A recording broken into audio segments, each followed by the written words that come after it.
Ibu mertua terang-terangan mendukung perselingkuhan suamiku. Aku hanya tersenyum dan pergi. Seminggu kemudian mereka bersujud memohon ampun. Balasanku lebih sakit dari apa yang mereka lakukan. Halo Bunda, selamat datang kembali ya. Semoga Bunda semuanya dalam keadaan sehat dan bahagia ya. Sebelum masuk ke ceritanya silahkan Bunda-Bunda semuanya absen terlebih dahulu ya.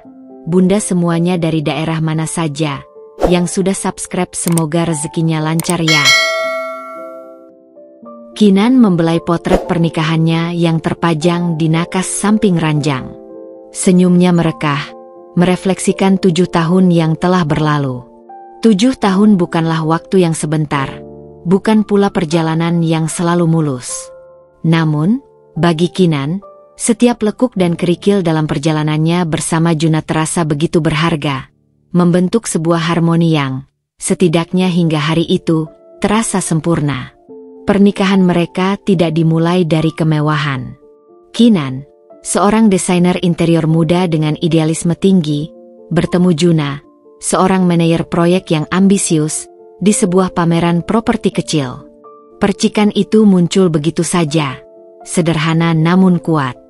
Mereka menikah dengan modal cinta dan keyakinan, bermodalkan 2 setel baju terbaik dan cincin perak yang dibeli dari tabungan hasil kerja keras. Mereka tinggal di sebuah kontrakan kecil di pinggiran Jakarta, bermimpi tentang rumah impian, mobil keluarga, dan anak-anak yang berlarian mengisi keheningan. Juna adalah tipe pria pekerja keras, fokus, dan penuh perhitungan. Ia selalu memprioritaskan Kinan di atas segalanya. Atau setidaknya begitu Kinan merasakan. Setiap pagi, sebelum berangkat kerja, Juna selalu menyiapkan secangkir teh hangat untuknya. Sebuah kebiasaan kecil yang menjadi fondasi kehangatan di antara mereka. Kinan sendiri adalah sosok yang tangguh, cerdas, dan memiliki insting bisnis yang tajam. Ia tidak hanya piawai dalam mendesain, tetapi juga memiliki kemampuan manajerial yang mumpuni. Bakatnya itu akhirnya membawanya pada posisi penting di perusahaan keluarga ibunya, sebuah perusahaan kontraktor skala menengah yang sedang berkembang pesat. Hubungan Kinan dengan keluarga Juna, terutama dengan ibu mertua, awalnya terasa baik-baik saja. Ibu mertua, Bu Rina, adalah wanita parubaya yang energik, berpenampilan rapi, dan selalu berbicara terus terang. Awalnya, Kinan mengagumi ketegasannya. Bu Rina kerap memuji Kinan di depan Juna, mengatakan betapa beruntungnya Juna memiliki istri sepertinya yang mandiri dan cerdas. Pujian itu terasa tulus, setidaknya di permukaan.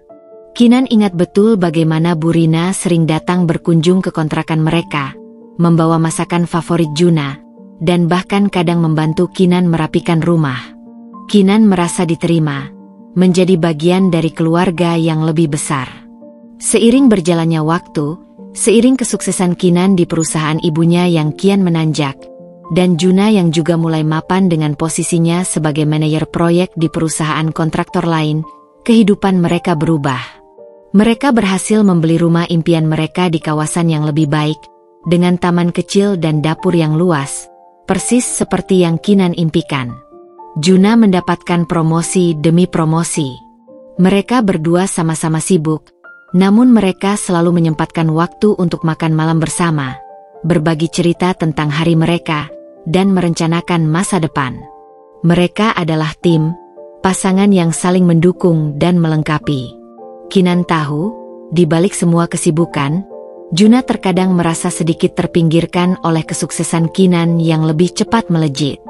Kinan menjadi kepala divisi proyek di perusahaan ibunya, yang berarti ia memegang kendali atas proyek-proyek besar dan mengelola anggaran yang signifikan. Ia sering bepergian dinas, menghadiri rapat penting, dan bertemu dengan klien-klien besar. Juna, meskipun sukses di bidangnya, merasa pencapaiannya belum sebesar Kinan. Kinan berusaha meyakinkan Juna bahwa kesuksesannya adalah juga kesuksesan mereka berdua, buah dari kerja keras dan dukungan satu sama lain. Ia selalu mengingatkan Juna akan impian mereka bersama, bahwa semua yang ia raih adalah untuk masa depan keluarga kecil mereka. Juna akan tersenyum, mengangguk, dan memeluknya erat, seolah semua kekhawatiran itu sirna. Namun, Kinan tidak tahu, benih-benih keretakan itu sebenarnya sudah mulai tumbuh subur di dalam keluarga Juna, terutama di benak ibu mertua. Pujian-pujian yang dulu terasa tulus, perlahan berubah menjadi nada-nada terselubung. Kinan memang hebat, ya. Juna jadi sering ditinggal sendirian. Kasihan. Atau, kamu terlalu sibuk, Kinan. Juna butuh perhatian lebih. Awalnya Kinan mengabaikannya, menganggap itu hanya kekhawatiran seorang ibu. Ia tidak menyadari, di balik semua itu, ada sebuah perhitungan yang mulai disusun, sebuah skenario yang akan mengubah segalanya. Suatu malam, Kinan pulang larut setelah rapat penting. Juna sudah tidur. Kinan memandangi wajah damai suaminya, dan sejenak ia merasa bersalah karena terlalu sibuk. Ia bertekad, akhir pekan nanti, mereka akan menghabiskan waktu bersama, hanya berdua, seperti dulu. Ia tidak tahu, akhir pekan itu, keharmonisan yang ia perjuangkan akan hancur lebur di hadapan matanya. Pagi Sabtu menyapa Kinan dengan janji akan hari yang tenang. Hari di mana seluruh fokusnya akan tertuju pada Juna, suaminya.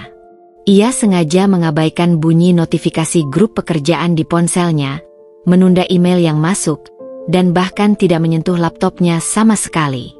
Aroma kopi yang baru diseduh berpadu manis dengan wangi roti panggang yang menguar dari panggangan. Kinan bersenandung kecil, irama lembut lagu favoritnya menemani jemarinya menata piring-piring di meja makan. Ia membayangkan Juna akan tersenyum lebar melihat sarapan istimewa yang sudah ia siapkan. Telur orak-arik sempurna, sosis panggang, dan tumpukan panekuk yang menggiurkan. Namun, menit demi menit berlalu, dan Juna tidak kunjung muncul dari kamar. Sebuah kerutan samar muncul di dahi Kinan. Ini tidak biasa. Biasanya, Juna adalah yang paling bersemangat menyambut akhir pekan.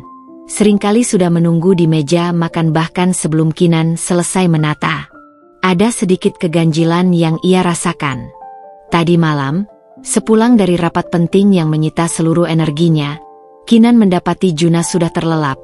Wajahnya tampak lelah dan sedikit kaku. Saat Kinan mencoba memeluknya, Juna hanya bergumam pelan dan membalikkan badan, memunggungi Kinan. Kinan berusaha menepis pikiran negatif. Mungkin Juna memang sangat lelah. Kinan memutuskan untuk membangunkan Juna sendiri. Ia berjalan perlahan ke kamar tidur utama, menemukan Juna masih bergelung rapat di balik selimut tebal. Cahaya matahari pagi yang menerobos celah gorden tipis menerpa sebagian wajah Juna. Kinan mendekat, membelai lembut rambut suaminya. "Juna, sayang, bangun. Sarapan sudah siap," bisiknya, suaranya selembut belayan tangannya. Juna menggeliat pelan, kelopak matanya terbuka perlahan, menampilkan tatapan yang masih mengantuk, namun ada gurat kelelahan yang begitu nyata di sana. Kantung mata samar, dan raut wajahnya tampak sedikit pucat. "Oh, Kinan? Maaf, aku sedikit tidak enak badan," gumam Juna, suaranya serak. Kinan langsung menyentuh dahi Juna dengan punggung tangannya. Tidak ada tanda-tanda demam, suhu tubuhnya normal. Namun, Kinan bisa merasakan ada sesuatu yang berbeda. Tidak enak badan? Kenapa tidak bilang dari tadi? "Mau kubuatkan sup hangat atau teh herbal?" tawar Kinan, nada suaranya penuh kekhawatiran. "Tidak usah, Kinan. Aku hanya ingin tidur lagi," jawab Juna. Suaranya terdengar lesu. Ia kemudian membalikkan badan lagi, kembali memunggungi Kinan, seolah ingin melanjutkan tidurnya. Kinan merasakan sengatan kekecewaan yang samar. Rencana sarapan romantis dan waktu santai mereka buyar begitu saja. Namun, ia mencoba untuk memahami. Ia tahu tekanan pekerjaan Juna juga tidak main-main. Ia kembali ke dapur. Sarapan yang sudah tertata rapi di meja terasa kurang menggugah selera tanpa kehadiran Juna di sana.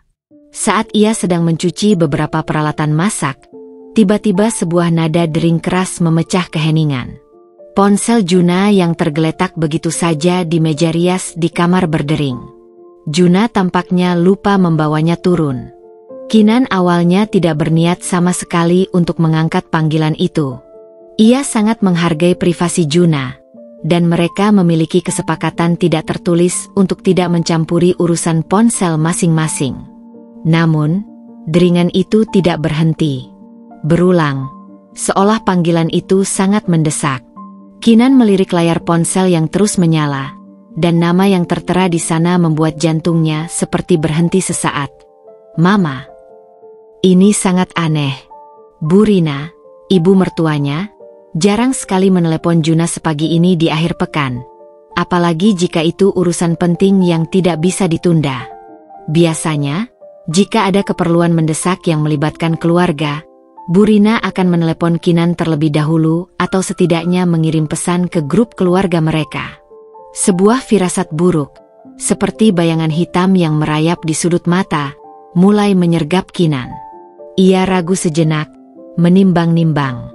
Deringan terus berlanjut. Akhirnya, didorong oleh rasa penasaran yang tak tertahankan dan firasat yang kian kuat, Kinan memutuskan untuk mengangkatnya. Juna masih terdengar mendengkur halus di kamar. "Halo, Ma?" sapa Kinan pelan, mencoba menyamarkan getaran dalam suaranya. Hening sejenak di seberang sana. Keheningan yang terasa begitu panjang dan canggung. Lalu, terdengar suara Bu Rina yang tiba-tiba berubah. Dari nada biasa yang terdengar santai, mendadak menjadi panik dan sedikit kesal. "Lola, kok kamu yang angkat? Juna mana?" Kata itu, Lola, seperti sambaran petir di siang bolong. Nama itu menghantam telinga Kinan. Lola? Siapa Lola? Kenapa Bu Rina mengira Kinan adalah Lola? Dan kenapa Bu Rina terdengar sangat terkejut sekaligus kesal? Bahkan ada nada tuduhan. Saat tahu itu Kinan yang mengangkat telepon? "Ini Kinan." "Ma," jawab Kinan pelan, berusaha sekuat tenaga menjaga nada suaranya agar tetap normal. Meskipun jantungnya kini berdetak sangat cepat, memukul-mukul rusuknya dengan keras. "Oh, Kinan. Ada apa? Kenapa ponsel Juna ada di kamu?" Suara Bu Rina kembali normal, namun terdengar sangat dingin, nyaris seperti interogasi. Tidak ada nada ceria seperti biasanya. "Juna masih tidur, Ma. Dia sedikit tidak enak badan. Ponselnya tertinggal di kamar," jelas Kinan, berusaha setenang mungkin, meskipun pikirannya sudah berpacu ribuan kilometer per jam. "Begitu rupanya. Ya sudah, Mama cuma mau bilang Juna jangan lupa nanti siang ke rumah. Ada urusan penting." Suara Bu Rina kembali ke nada santai, namun dengan kecepatan yang mencurigakan, seolah ia ingin segera mengakhiri percakapan. Ada nada yang terlalu tergesa-gesa untuk sekadar urusan keluarga biasa. "Urusan apa, Ma?" tanya Kinan, tak bisa menahan desakan rasa penasarannya yang kini bercampur dengan kecurigaan. "Urusan laki-laki." "Kamu tidak perlu tahu," jawab Bu Rina cepat, hampir memotong kalimat Kinan. Ada nada final dalam ucapannya. "Ya sudah, Mama tutup dulu." Sambungan telepon terputus. Ponsel Juna yang masih ada di tangan Kinan terasa dingin dan berat. Kinan masih berdiri mematung di tengah kamar. Otaknya berputar cepat. "Lola? Urusan laki-laki?" Gelagat aneh Juna tadi pagi yang tiba-tiba sakit dan tak ingin diganggu? Dan reaksi Bu Rina yang jelas-jelas berbeda dari biasanya. Penuh kepanikan dan rahasia? Semua itu terasa seperti kepingan puzzle yang belum lengkap, namun sudah mengarah pada satu gambaran yang menakutkan, sebuah pengkhianatan. Kinan meletakkan kembali ponsel Juna di meja rias, seolah benda itu kini terbakar. Ia kembali ke dapur, namun sarapan yang sudah disiapkan dengan penuh cinta kini terasa hambar, bahkan menyesakan. Selera makannya benar-benar hilang. Kecurigaan mulai meracuni setiap sudut pikirannya. Ia tahu Juna sering lembur, seringkali pulang larut malam, terkadang bahkan menginap di luar kota karena proyek. Kinan selalu percaya sepenuhnya, menganggapnya sebagai bentuk dedikasi Juna pada pekerjaan dan masa depan mereka. Namun, sekarang, bayangan-bayangan buruk mulai bermunculan, satu persatu, mengganggu ketenangan hatinya. Apakah ada hal lain di balik semua kesibukan itu? Apakah ada sosok bernama Lola yang selama ini mengisi waktu Juna yang seharusnya menjadi miliknya? Ia memutuskan untuk tidak mengatakan apapun kepada Juna saat ini. Ia ingin melihat apa yang akan terjadi nanti siang. Ia perlu bukti, perlu kepastian. Namun, pikirannya sudah dipenuhi kegelisahan yang menggerogoti. Sebagian dirinya berharap ini hanya kesalahpahaman belaka, sebuah lelucon kejam dari takdir. Namun, sebagian yang lain, yang lebih gelap dan pesimis, merasa bahwa ada sesuatu yang besar dan sangat menyakitkan akan segera terungkap. Kinan merasa seolah-olah lantai di bawah kakinya mulai retak, dan ia hanya bisa menunggu, tak berdaya, saat fondasi pernikahannya perlahan-lahan runtuh di hadapan matanya. Kecurigaan adalah racun yang bekerja lambat, menggerogoti dari dalam, perlahan namun pasti membunuh setiap sel kepercayaan. Setelah telepon misterius dari ibu mertua pagi itu, pikiran Kinan tak bisa tenang seinci pun. Setiap sudut rumah yang biasanya dipenuhi tawa dan kehangatan, kini terasa dingin, asing, dan dipenuhi bayang-bayang keraguan yang menusuk. Ia mencoba bersikap biasa di depan Juna, menyiapkan makan siang dengan lauk kesukaan suaminya, berbicara tentang rencana akhir pekan yang tadinya ia impikan. Namun di dalam hatinya, sebuah badai sedang mengamuk, menuntut penjelasan. Juna sendiri tampak aneh, gelisah. Ia lebih sering melamun. Sesekali terlihat panik saat ponselnya bergetar di saku celananya, dan gerak-geriknya terasa kaku, tidak sebebas dan senormal biasanya. Ada sebuah dinding tak kasat mata yang tiba-tiba berdiri di antara mereka. Siang harinya, tepat pukul 2, sesuai dengan arahan ibu mertua, Juna berpamitan. "Aku ke rumah mama sebentar ya, Kinan. Ada urusan yang mama bilang tadi," ucapnya, suaranya sedikit lebih pelan dari biasanya, dan yang paling mencolok, ia sama sekali menghindari tatapan mata Kinan. Ada kegugupan yang tidak bisa ia sembunyikan. "Oh, iya. Hati-hati ya," jawab Kinan, suaranya berusaha keras terdengar netral, seolah ia tidak memiliki pikiran lain selain mendoakan keselamatan suaminya. Namun, begitu pintu depan tertutup rapat, dan suara mesin mobil Juna menjauh, Kinan tak bisa menahan diri lagi. Sebuah dorongan kuat, yang ia tahu tak seharusnya ia lakukan, sebuah dorongan yang lahir dari rasa sakit dan pengkhianatan yang samar, membawanya melangkah cepat ke kamar tidur. Ia meraih ponsel Juna yang tergeletak di meja rias, seolah benda itu adalah satu-satunya kunci untuk membuka kotak Pandora yang telah disembunyikan. Jantung Kinan berdegup kencang, suaranya terasa memekakan telinga di kesunyian kamar, saat ia mencoba membuka kunci ponsel. Biasanya, ponsel Juna tidak dikunci, atau setidaknya menggunakan pola geser yang mudah ia ingat. Namun kali ini, layar ponsel menampilkan kotak kecil yang meminta sandi angka. Kinan mengerutkan kening, dahinya berkerut dalam. Kapan Juna mengubahnya? Sejak kapan Juna merasa perlu menyembunyikan ponselnya darinya? Ini adalah alarm pertama yang berbunyi lebih keras dari apapun yang ia dengar sebelumnya. Ia mencoba beberapa tanggal penting mereka.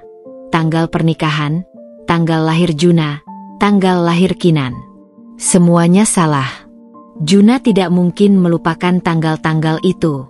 Keringat dingin mulai membasahi pelipisnya, perlahan menuruni punggungnya.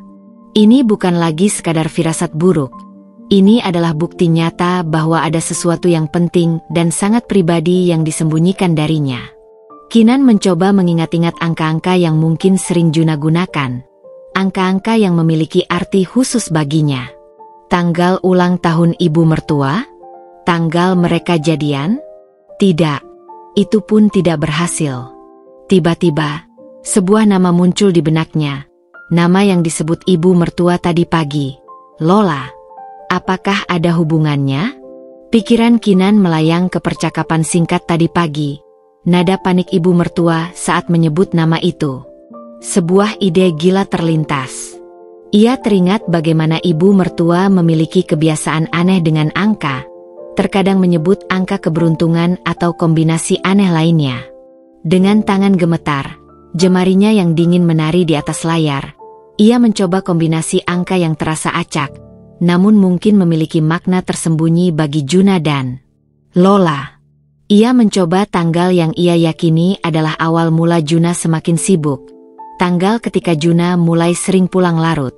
Kering. Sebuah suara notifikasi samar terdengar dari ponsel.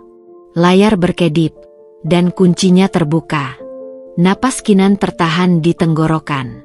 Isi ponsel Juna terpampang jelas di hadapannya, bagaikan sebuah pintu yang baru saja terbuka ke neraka. Tanpa ragu, ia segera menuju ke aplikasi perpesanan. Dengan tangan yang semakin gemetar, ia membuka satu persatu percakapan.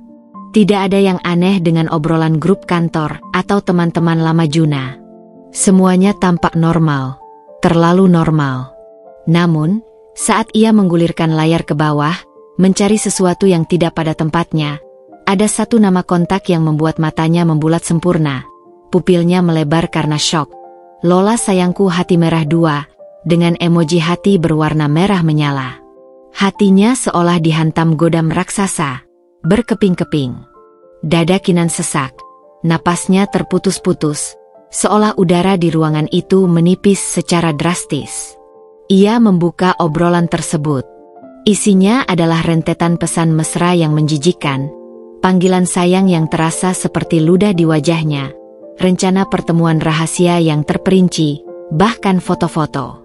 Foto-foto Juna yang tersenyum riang, ekspresinya ceria dan lepas, bersama Lola, di berbagai tempat yang Kinan kenali, tempat-tempat yang dulunya sering Juna datangi bersamanya.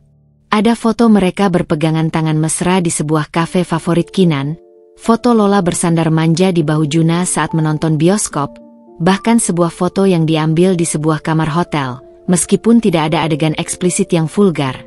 Namun suasana remang dan pose Lola yang setengah berbaring di ranjang, mengenakan baju tidur satin yang minim, jelas mengisyaratkan keintiman yang tak terbantahkan.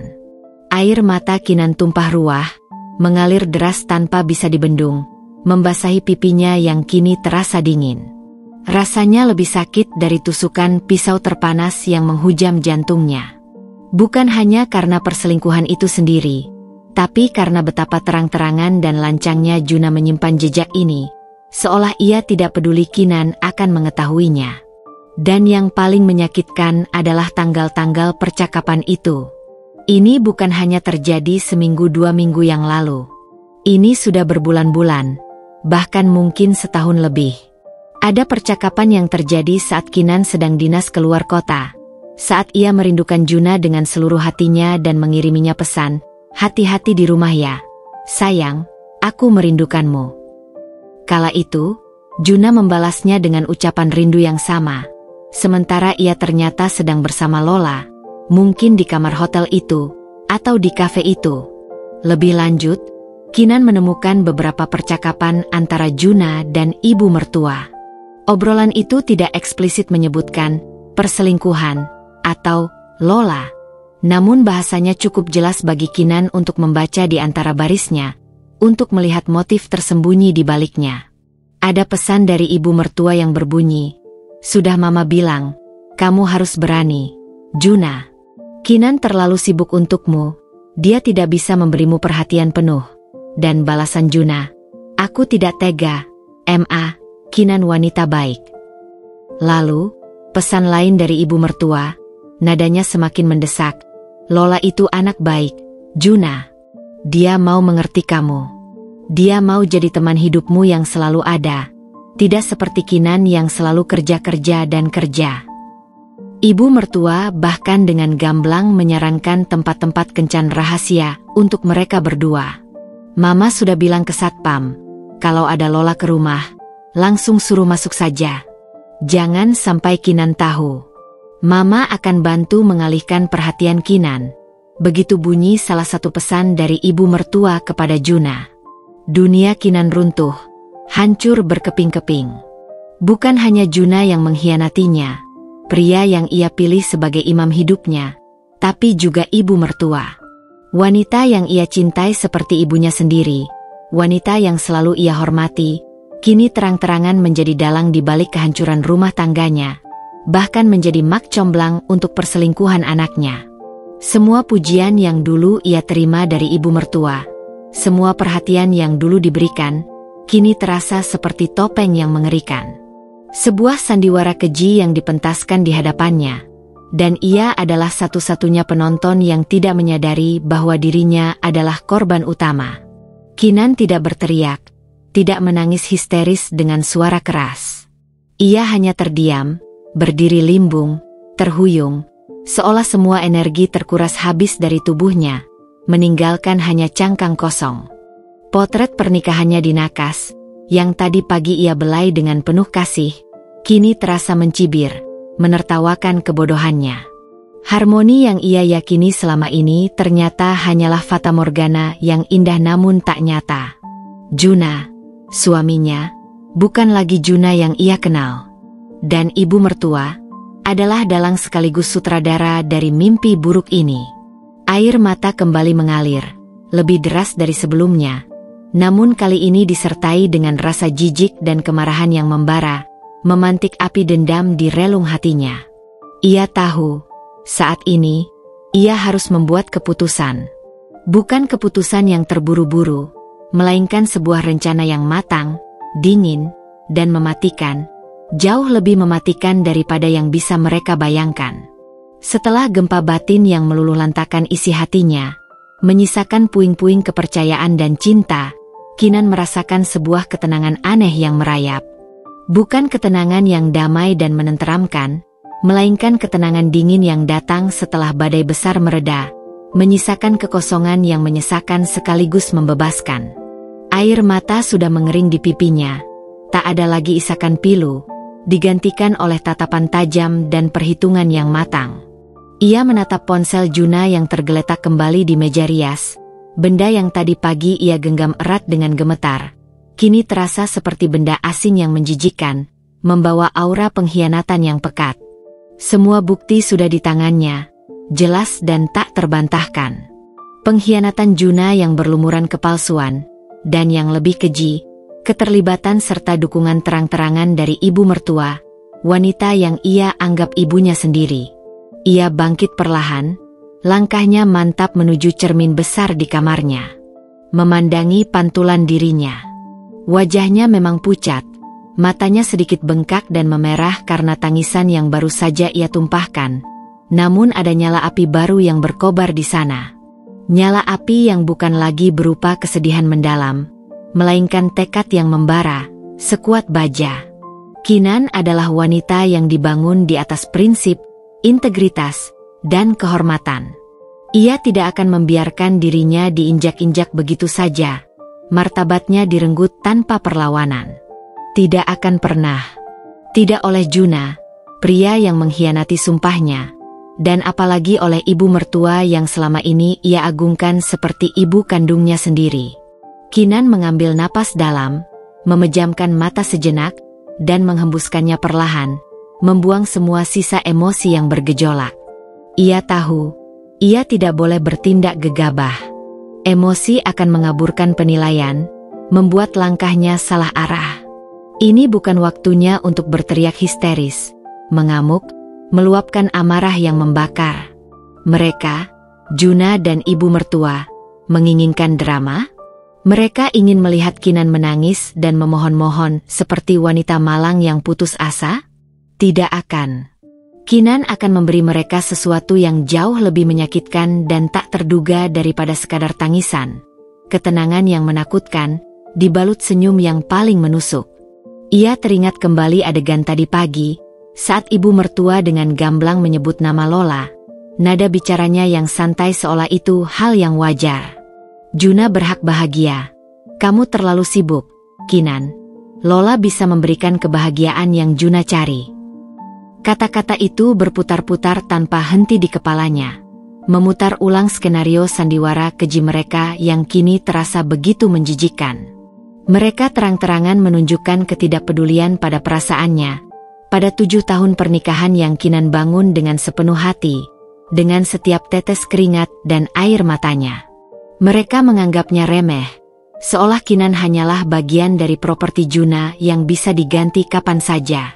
Sebuah ide mulai terbentuk dengan jelas di benaknya, dingin dan terencana, seolah setiap langkahnya sudah terukur.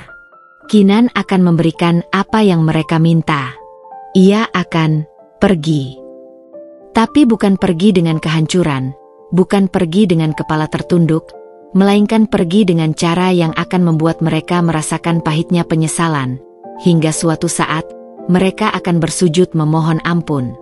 Ia akan menggunakan strategi yang paling tak terduga, membiarkan mereka tenggelam dalam konsekuensi dari pilihan mereka sendiri. Kinan membersihkan wajahnya, membasuh sisa air mata yang mungkin masih menempel. Ia memaksakan sebuah senyum di bibirnya. Bukan senyum tulus yang memancar dari hati, melainkan senyum tipis, nyaris seringai, yang menyembunyikan badai di baliknya. Senyum yang akan menjadi senjata pamungkasnya. Ia melangkah menuju lemari, mengeluarkan koper kecil yang jarang ia pakai, dan mengisi beberapa pakaian yang ia butuhkan, juga dokumen-dokumen penting miliknya. Ini adalah langkah awal dari sebuah pertarungan yang sunyi namun mematikan. Menjelang sore, suara deru mobil Juna terdengar mendekat. Langkahnya terdengar ragu di teras, seolah ia sedang mempertimbangkan sesuatu yang berat. Kinan sudah menunggunya di ruang keluarga, duduk tenang di sofa, seolah tidak terjadi apa-apa, seolah hari itu hanyalah Sabtu biasa. Ia sedang membaca majalah arsitektur, tapi matanya sesekali melirik ke arah pintu, menunggu saat yang tepat. Ketika Juna masuk, ia terlihat terkejut melihat Kinan sudah duduk di sana, seolah-olah ia tidak menduga Kinan akan menunggunya. "Oh, Kinan, kamu sudah di rumah?" tanyanya, suaranya sedikit canggung, gugup, dan ada nada pertanyaan yang tersirat di dalamnya. "Tentu saja. Ini rumahku, Juna," jawab Kinan, suaranya lembut, namun dengan nada yang tak terdefinisi, seperti permadani halus yang menyimpan duri tajam. Ia meletakkan majalah di meja kopi dengan gerakan yang tenang, lalu mengangkat pandangannya, menatap Juna dengan tatapan yang sulit diartikan, campuran ketenangan, kecerdasan, dan sedikit bayangan kedinginan. Juna terlihat semakin gelisah. Ia meletakkan kunci mobil dan dompetnya di meja, gerakan tangannya sedikit gemetar, lalu duduk di sofa seberang Kinan, menjaga jarak. Keheningan yang tiba-tiba melingkupi mereka terasa memanjang, mencekik. Kinan membiarkan keheningan itu terus berlanjut, mengamati setiap gerak-gerik Juna, setiap kerutan di dahinya, setiap perubahan ekspresinya. "Mama bilang apa tadi? Urusan penting apa?" tanya Kinan, memecah keheningan yang menyesakkan itu. Ia mencoba menyembunyikan kengerian yang bergejolak di dadanya, berusaha terdengar seperti istri yang penasaran biasa. Juna tersentak. Bahunya sedikit terangkat kaget. "Oh, itu tidak ada apa-apa. Hanya urusan bisnis keluarga Mama, sedikit masalah dengan pemasok," jawab Juna cepat, terlalu lancar. Matanya menghindari tatapan Kinan, seperti seorang anak kecil yang tertangkap basah berbohong. Begitu, Kinan mengangguk perlahan, ekspresinya tenang, seolah ia percaya sepenuhnya. Ia tahu Juna berbohong. Ia sudah melihat isi ponsel Juna, melihat bagaimana ibu mertua dengan santainya membahas rencana perselingkuhan mereka, bahkan mengatur pertemuan. Kebohongan Juna kini terasa menjijikkan. Juna mencoba mengalihkan pembicaraan, suaranya sedikit lebih keras. "Bagaimana harimu? Tidak sibuk? Aku melihat ada beberapa panggilan dari kantormu."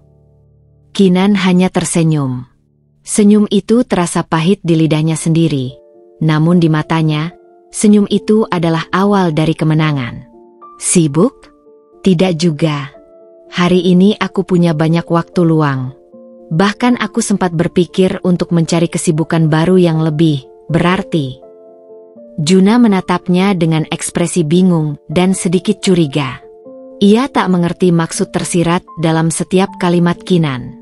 Kinan tahu itu. Dan ia menyukai ketidaktahuan itu. Ketidaktahuan yang akan segera berubah menjadi kepanikan. "Oh ya, Juna. Aku punya kejutan untukmu," ucap Kinan, nadanya berubah menjadi lebih ceria. Meskipun itu adalah keceriaan yang palsu, seperti topeng yang sangat rapi. Juna mengerutkan kening. "Kejutan apa? Jangan bilang kamu sudah membeli barang aneh lagi, Kinan." Ia mencoba bercanda, mencoba memecah ketegangan. Kinan bangkit, langkahnya ringan namun tegas, berjalan menghampiri Juna, dan duduk di sampingnya, lebih dekat dari yang Juna duga.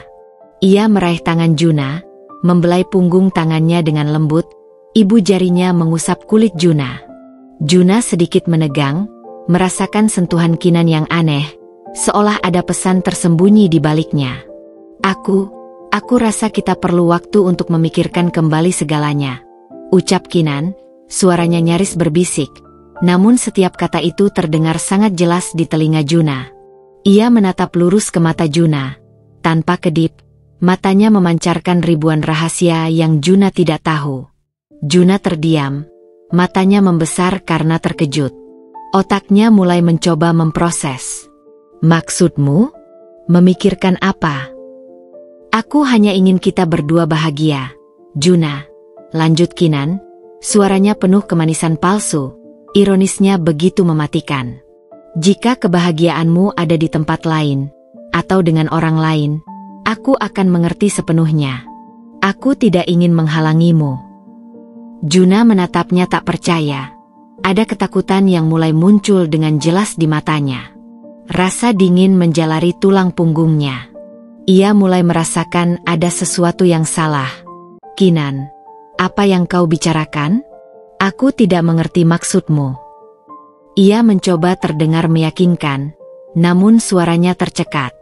"Aku mengerti segalanya, Juna." Kinan menekan kata, "segalanya," dengan penekanan yang samar namun menusuk. Senyumnya semakin tipis, namun mata Kinan bersinar dingin, seperti es. "Dan aku tidak ingin menghalangi kebahagiaanmu. Aku hanya ingin kamu tahu, aku selalu mendukung setiap pilihanmu. Bahkan jika pilihan itu adalah pilihan yang menyakitkan untukku dan melibatkan orang lain."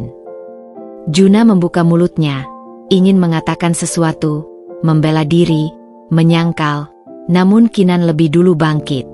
Ia mengambil tasnya, koper kecil yang sudah ia siapkan diam-diam sejak siang, berisi beberapa pakaian, laptop, dan dokumen penting yang ia butuhkan. Ini adalah sebuah deklarasi perang tanpa kata-kata. "Aku akan pergi sebentar, Juna," ucap Kinan, mengambil kunci mobilnya yang tergeletak di meja. "Mungkin seminggu atau lebih. Untuk memberi kita ruang, dan kamu kesempatan untuk bahagia dengan pilihanmu." Juna berdiri terpaku, tidak bisa berkata-kata. Pikirannya kalut. Ia ingin menghentikan Kinan, meraih lengannya, namun mulutnya terkunci, tubuhnya terasa kaku. Ia melihat Kinan membuka pintu, melangkah keluar dengan anggun, dan menghilang di balik ambang pintu, membawa serta senyum misterius yang membuat Juna merinding, merasakan firasat buruk yang mengerikan. Rumah terasa kosong, dingin, dan Juna baru menyadari, di balik senyum tipis dan ketenangan Kinan, ia mungkin baru saja kehilangan sesuatu yang jauh lebih berharga daripada yang bisa ia bayangkan, sesuatu yang tidak akan pernah bisa ia raih kembali. Mobil Kinan melaju membelah jalanan kota Jakarta yang mulai lengang oleh senja, diiringi bias jingga matahari yang perlahan tenggelam di ufuk barat. Ia tidak tahu kemana tujuannya secara pasti saat itu, hanya ingin pergi sejauh mungkin dari rumah yang kini terasa seperti penjara. Sebuah sangkar emas yang mendadak runtuh. Pikiran Kinan masih campur aduk, antara kemarahan yang membakar setiap relung hatinya dan kesedihan yang begitu mendalam hingga terasa menusuk. Namun, di atas segalanya, ada perasaan lega yang samar, sebuah kelegaan yang dingin. Lega karena akhirnya topeng itu runtuh, kebohongan itu terungkap secara gamblang di depan matanya. Ia membelokkan kemudi ke sebuah apartemen studio minimalis milik sahabat karibnya, Maya, yang sedang dinas luar kota untuk beberapa bulan ke depan. Maya, yang sangat memahami Kinan dan ikatan persahabatan mereka, selalu menawarkan tempat tinggal kapan saja Kinan membutuhkan ruang untuk bernapas atau sekadar melarikan diri dari hiruk-pikuk. Kinan mengirim pesan singkat kepada Maya, memberitahu bahwa ia akan menumpang untuk sementara waktu, tanpa menjelaskan detail apapun tentang badai yang sedang ia alami. Maya, dengan intuisi tajamnya, hanya membalas dengan emoji hati dan kalimat singkat, "Pintu selalu terbuka untukmu. Beri kabar jika butuh apapun." Balasan sederhana itu cukup. Kinan tahu Maya pasti merasakan ada sesuatu yang berat sedang menimpa dirinya. Di dalam apartemen yang sunyi itu, yang hanya diterangi cahaya remang dari lampu jalanan, Kinan akhirnya bisa bernapas lega. Ia membiarkan tubuhnya ambruk di sofa empuk, punggungnya menempel erat pada sandaran, menatap langit-langit kosong. Perdebatan dalam dirinya terus berlanjut, suara-suara di kepalanya saling bersahutan. Haruskah ia langsung melabrak Juna dan ibu mertua? Haruskah ia membeberkan semua bukti rekaman percakapan dan foto-foto di ponsel Juna yang ia simpan di cloud pribadinya? Logikanya berteriak kencang untuk melakukan itu, untuk menghadapi mereka dengan kemarahan yang meluap-luap. Namun, instingnya, yang lebih dalam, jauh lebih tenang, dan kini terasa lebih dingin, berkata lain. Melihat ekspresi Juna tadi, ekspresi kebingungan yang samar bercampur ketakutan yang mulai muncul, Kinan tahu balasannya yang tenang, itu berhasil memicu kegelisahan dalam diri Juna. Juna jelas tidak menyangka Kinan akan pergi begitu saja, apalagi dengan senyum misterius di wajahnya, tanpa air mata, tanpa teriakan, seolah ia hanya pergi ke pasar. Mereka pasti mengira Kinan akan menangis dan meratap, menjambak rambut, atau memohon-mohon untuk tidak ditinggalkan. Tapi Kinan bukan wanita itu. Ia tidak akan pernah memberi mereka kepuasan itu. Keheningannya adalah senjata. Kinan menghabiskan malam itu dengan merenung, namun juga mulai menyusun strategi. Ia membuka kembali laptopnya, bukan untuk bekerja seperti biasa, melainkan untuk meninjau ulang semua aset mereka. Rumah, rekening tabungan bersama, berbagai bentuk investasi, bahkan asuransi. Ia tahu semua detailnya. Karena selama ini ia adalah orang yang mengelola dan mengatur penuh keuangan rumah tangga mereka. Semua tabungan bersama, saham, dan properti yang atas nama mereka berdua, sebagian besar berasal dari penghasilannya yang jauh lebih besar dan kecermatannya dalam mengelola investasi. Kinan juga mengecek status perusahaannya, tempat ia menjabat sebagai kepala divisi proyek. Ia memastikan semua proyek besar yang berada di bawah kendalinya berjalan sesuai rencana meskipun ia tidak berada di kantor. Pekerjaannya bukan sekadar mata pencarian. Itu adalah bagian penting dari identitas, kemandirian, dan kekuatannya. Ia tidak akan membiarkan pengkhianatan ini merusak karir dan masa depannya. Bahkan ia akan menjadikannya kekuatan. Sementara itu, di rumah mereka, Juna merasa seperti orang linglung yang baru terbangun dari mimpi buruk. Kepergian Kinan yang tiba-tiba, tanpa amukan, tanpa air mata, justru terasa jauh lebih menakutkan daripada pertengkaran hebat sekalipun. Senyum tipis Kinan yang terakhir ia lihat, tatapan matanya yang dingin namun syarat makna, serta kalimat, "Aku mengerti segalanya." Juna terus menghantuinya, berputar-putar di kepalanya bagai kaset rusak. Apa yang Kinan maksud dengan segalanya?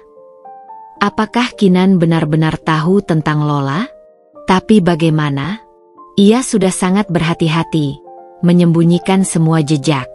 Ia bahkan sudah mengubah sandi ponselnya. Juna mencoba menelepon Kinan. Sekali, dua kali, berkali-kali, dering panjang tanpa jawaban. Pesan singkat yang ia kirimkan hanya dibaca, menunjukkan centang biru, namun tanpa ada balasan sedikitpun. Kepanikan mulai merayap naik, mencengkeram dadanya. Ini bukan Kinan yang ia kenal. Kinan yang dikenalnya akan berteriak, akan marah, akan menangis, atau setidaknya akan mengirim pesan panjang penuh kemarahan. Kinan yang ini terasa seperti orang asing yang menakutkan, dengan strategi yang tak terduga. Dalam kepanikannya, Juna akhirnya menelepon ibu mertua. "Ma, Kinan pergi." Suaranya nyaris berteriak, penuh kekhawatiran yang nyata. "Pergi kemana? Kenapa kau panik begitu, Juna?" "Astaga, drama apa lagi ini?" tanya ibu mertua. Suaranya terdengar sangat tenang, bahkan cenderung bosan, seolah tidak ada yang salah sama sekali. "Aku tidak tahu." Dia hanya bilang, "Aku mengerti segalanya." Lalu tersenyum dan pergi begitu saja. Dia bahkan membawa koper kecilnya. Juna menceritakan kejadian itu dengan detail. Nada suaranya penuh keputusasaan. Ibu mertua terdiam sejenak. Ada jeda yang cukup panjang. "Ah, sudahlah. Biarkan saja. Mungkin dia butuh waktu sendiri. Kamu kan sering sibuk. Mungkin dia marah karena kamu kurang perhatian. Itu biasa, Juna.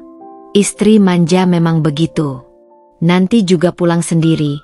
Paling dia hanya ingin kamu mencarinya."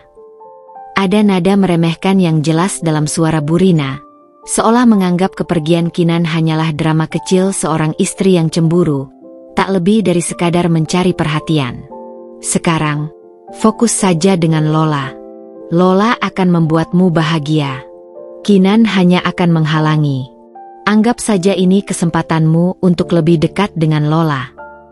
Meskipun ibu mertua mencoba menenangkannya dengan kata-kata meremehkan itu, Juna tetap merasa tidak nyaman. Kata-kata Kinan, senyumnya yang dingin menusuk, dan keheningan ponselnya, terasa seperti ancaman yang tak terlihat, seperti bom waktu yang siap meledak kapan saja. Ia merasa ada sesuatu yang jauh lebih besar dan mengerikan di balik ini semua. Sesuatu yang ibu mertua tidak pahami. Namun, di sisi lain, ia juga merasa sedikit lega. Setidaknya, tidak ada konfrontasi besar yang harus ia hadapi secara langsung saat ini. Untuk sementara, kehidupannya dengan Lola bisa berjalan mulus tanpa gangguan Kinan. Atau begitulah ia berusaha meyakinkan dirinya. Kinan, di apartemen Maya, mematikan ponselnya. Ia tidak ingin lagi mendengar suara Juna atau ibu mertua, tidak ingin membaca pesan-pesan mereka yang penuh kepalsuan dan peremehan. Mereka terlalu meremehkannya. Mereka mengira ini hanya masalah sepele yang akan berlalu dengan sendirinya, atau bisa diatasi dengan rayuan dangkal. Tapi mereka salah. Sangat salah. Kinan tidak akan kembali sampai mereka benar-benar mengerti apa arti sebuah kehilangan. Dan itu, ia bersumpah, akan lebih menyakitkan daripada apapun yang bisa mereka bayangkan, lebih pahit dari racun paling mematikan. Ini baru permulaan. Beberapa hari pertama setelah kepergian Kinan adalah fase yang penuh dengan ketenangan yang menyesatkan bagi Juna. Ia merasa seperti burung yang baru lepas dari sangkar yang selama ini mengurungnya, bebas dari kekangan Kinan yang ia anggap terlalu sibuk, terlalu ambisius, dan terlalu dominan dalam hal pekerjaan dan keuangan rumah tangga. Tanpa kehadiran Kinan, Juna merasa lebih leluasa dan tak terbebani. Lola, sang wanita simpanan, semakin sering datang ke rumah, bahkan tak jarang menginap, mengisi kekosongan yang ditinggalkan Kinan. Mereka menjalani hari-hari dengan tawa dan kemesraan yang terbuka, tanpa perlu lagi sembunyi-sembunyi di balik alasan lembur atau rapat malam. Ibu mertua, Burina, tampak sangat mendukung dan menikmati pemandangan itu.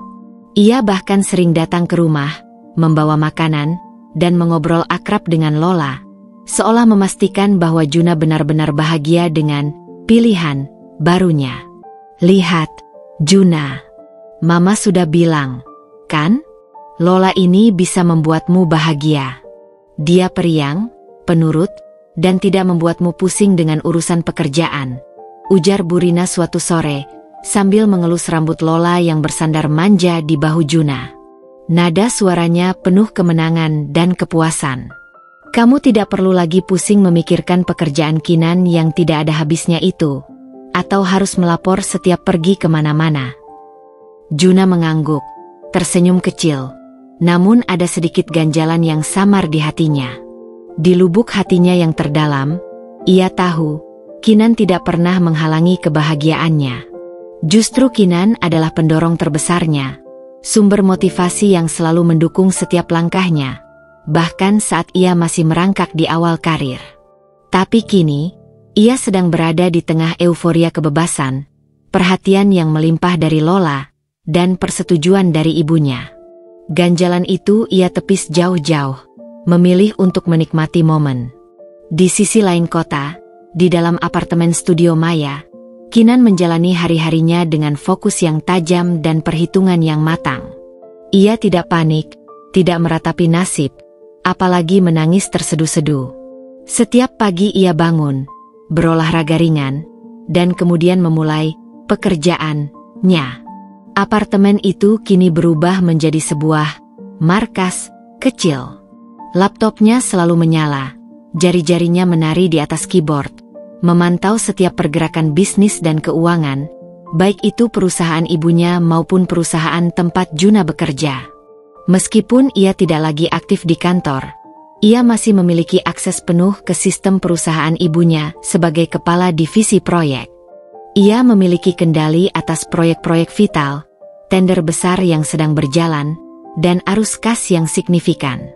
Diam-diam, tanpa menimbulkan kecurigaan, ia mulai menarik diri dari beberapa proyek yang paling menguntungkan yang selama ini ia tangani langsung, atau menunda persetujuan penting yang seharusnya ia teken dengan alasan-alasan teknis yang rumit, seperti perlu kajian ulang mendalam dari konsultan eksternal, menunggu konfirmasi validasi dari pihak ketiga, atau ada penyesuaian anggaran yang perlu persetujuan dewan direksi. Keputusan ini ia lakukan dengan sangat hati-hati, penuh perhitungan. Ia ingin dampak dari kepergiannya terasa perlahan, tidak langsung fatal dalam semalam, sehingga Juna dan ibu mertua tidak langsung menyadari bahwa ini adalah bagian dari pembalasannya. Kinan tahu betul, sebagian besar pekerjaan dan keuntungan Juna di perusahaan kontraktornya sendiri, yang notabene adalah klien terbesar dari perusahaan ibunya Kinan, terutama karena Kinan adalah kepala divisi yang mengurus sebagian besar proyek mereka, sangat bergantung pada kelancaran proyek-proyek yang Kinan tangani.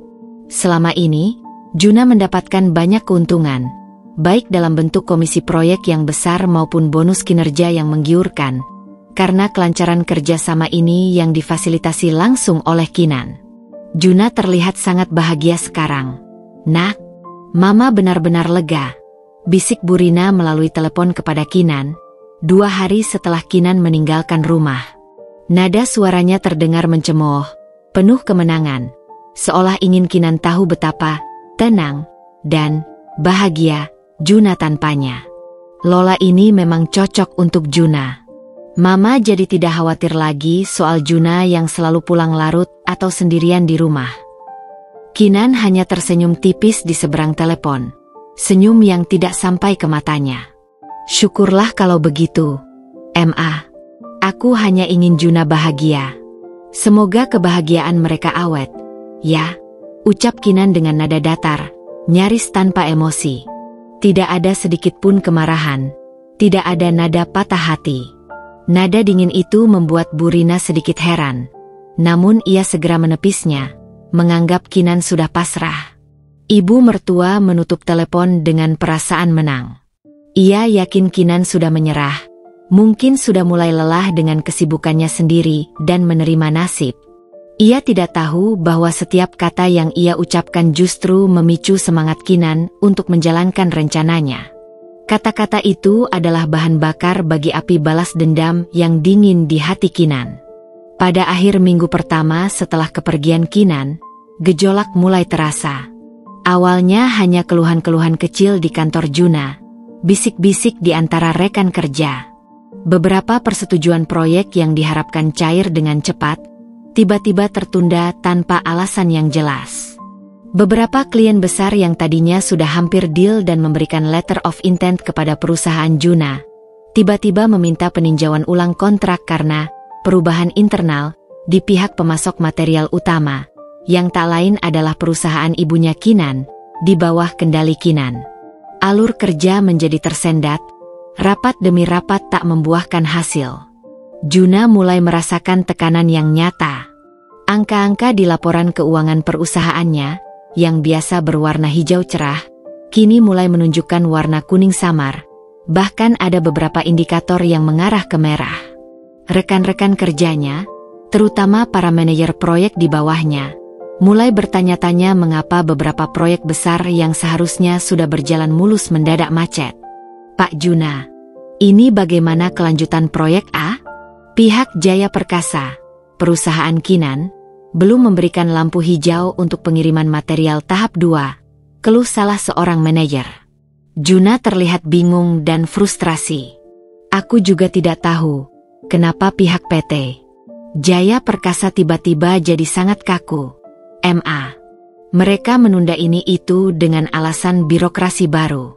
Kinan juga susah sekali dihubungi, ponselnya mati.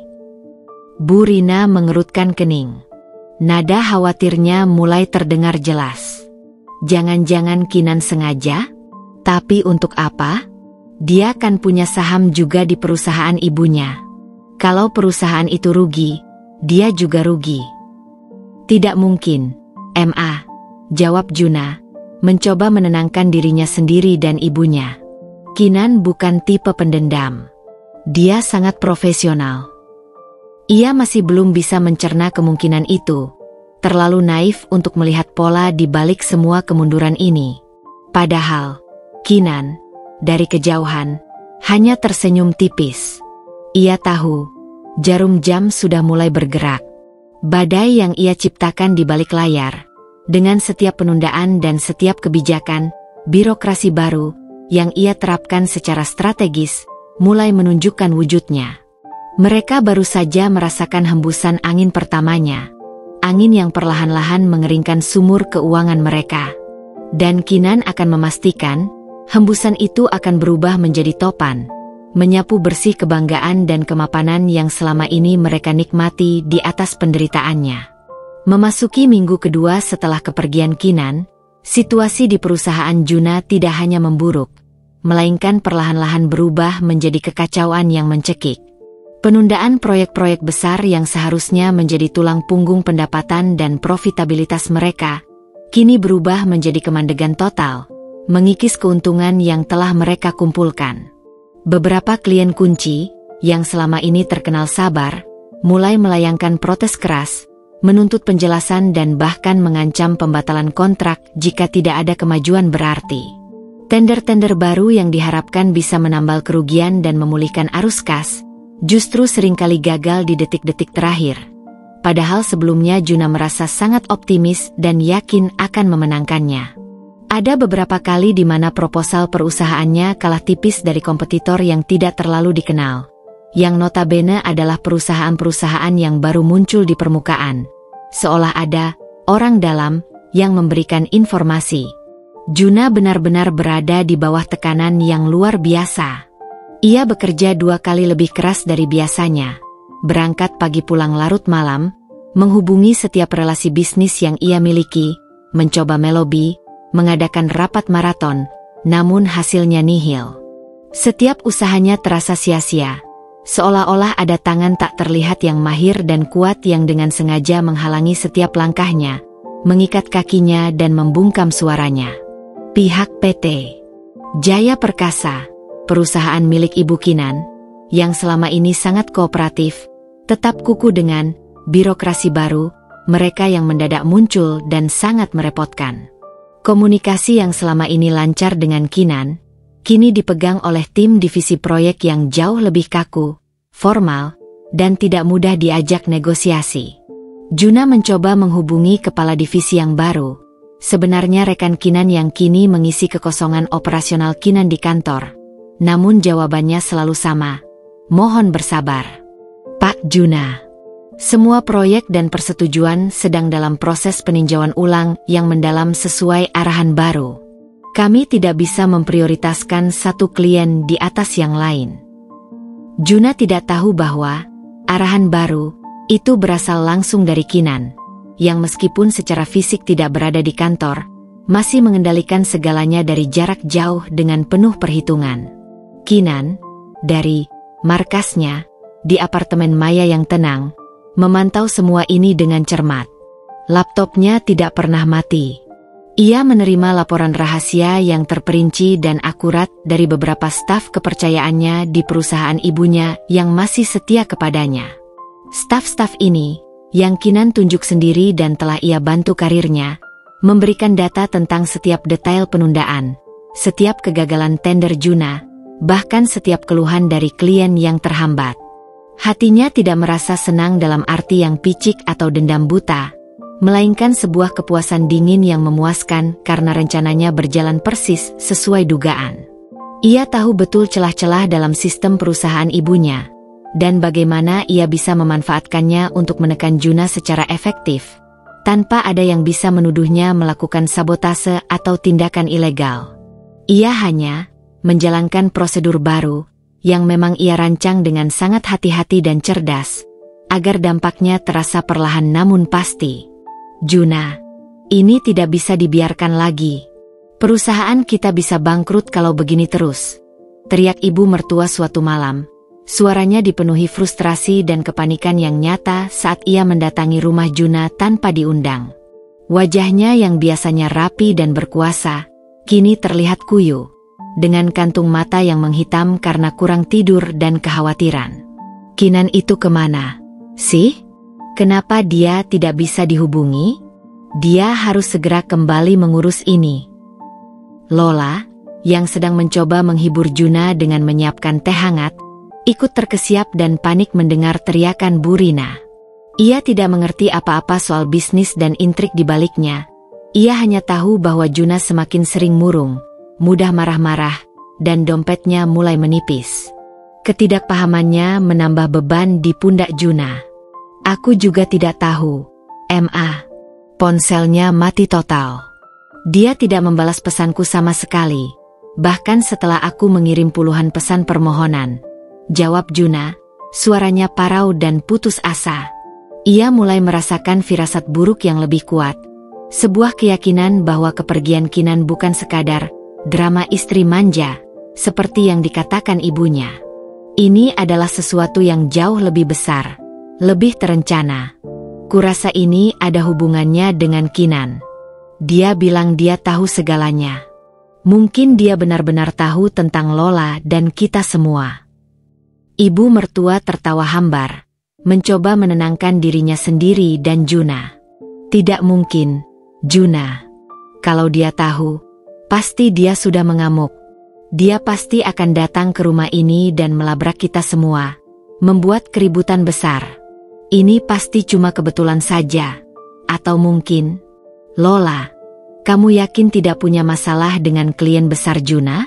Mungkin ada seseorang yang tidak suka padamu. Bu Rina menatap Lola dengan pandangan curiga yang menusuk. Ia masih berusaha mencari kambing hitam lain. Lola terkesiap, wajahnya semakin memucat. Tidak, Tante. Saya tidak pernah ikut campur urusan kantor Juna. Saya hanya ingin membuat Juna bahagia. Jawabnya panik, air mata mulai menggenang di pelupuk matanya, merasa dituduh. Kinan, yang sedang memantau email kantor dan laporan proyek dari laptopnya, menerima notifikasi penting dari salah satu pegawainya yang loyal.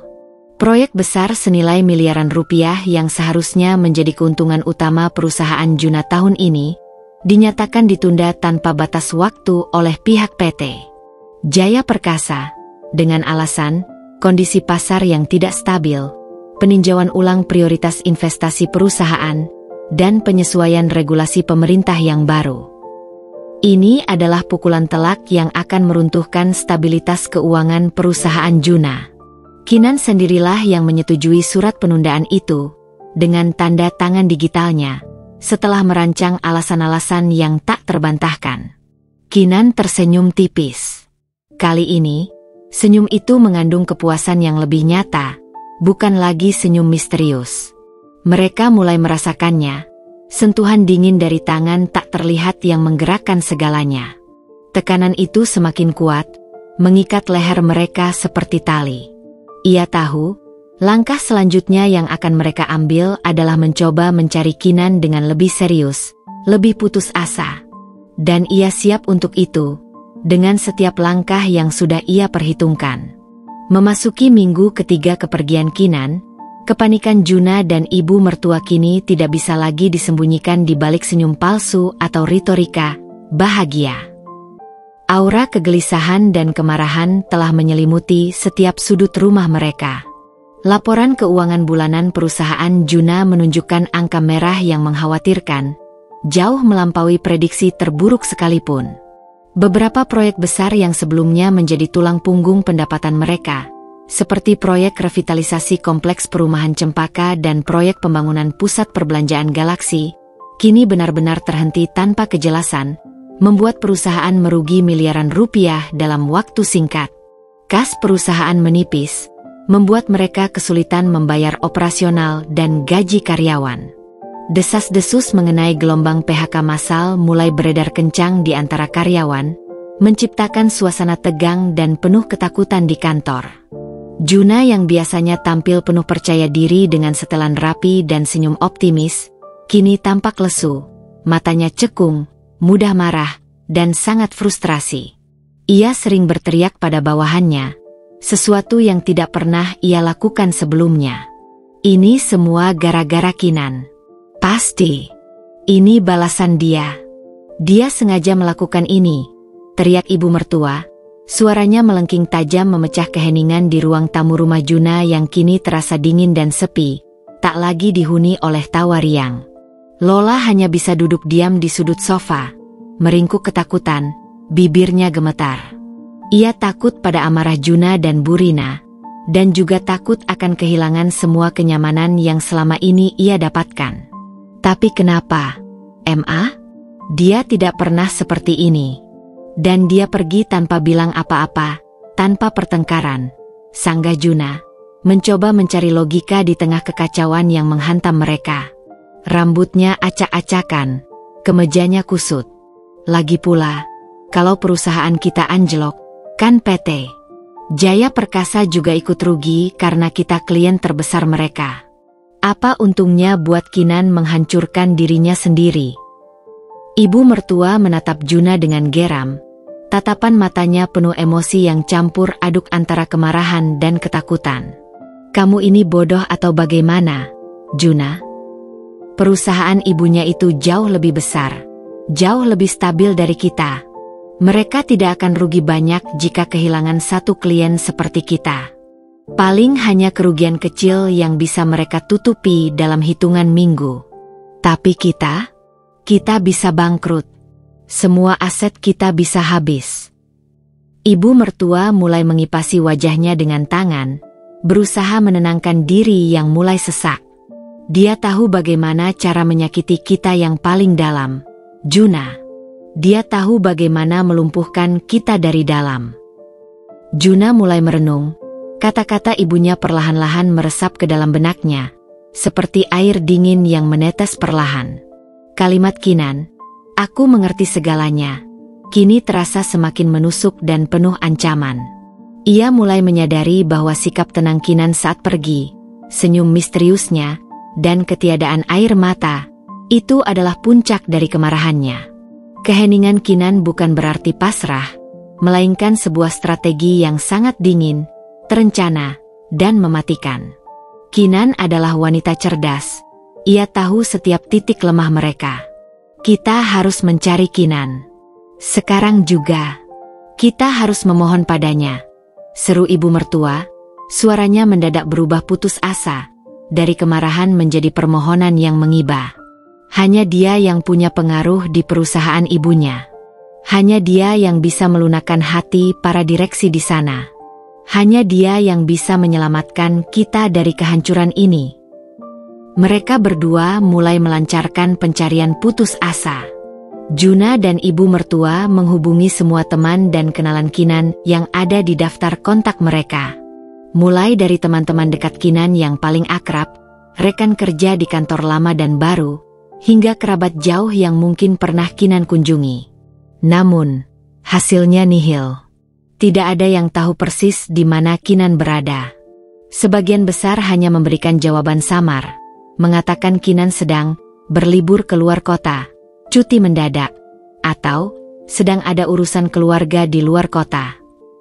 Beberapa teman dekat Kinan, seperti Maya, yang sebenarnya tahu Kinan berada di apartemennya, sengaja bungkam dan memberikan jawaban yang samar, setia pada Kinan dan tidak ingin membocorkan keberadaannya. Sementara itu, Kinan, dari kejauhan, mengikuti setiap perkembangan dengan tenang dan perhitungan. Ia tahu bahwa tekanan pada Juna dan ibu mertua semakin kuat, dan mereka mulai mencapai titik keputusasaan.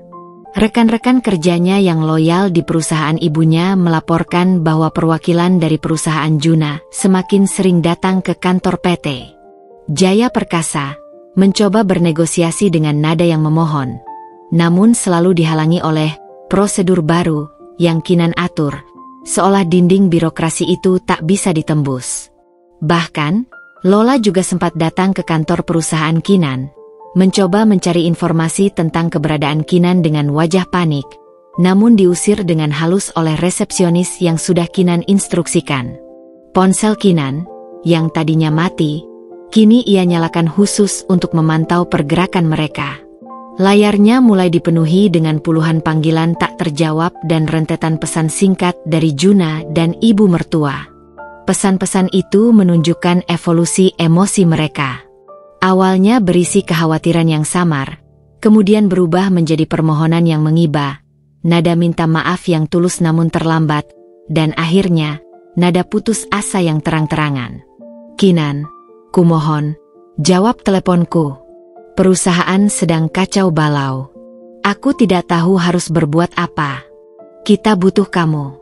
Aku butuh kamu, tulis Juna. Pesannya bertubi-tubi. Nak, Mama mohon kembalilah. Mama janji akan berubah. Perusahaan kita dalam masalah besar.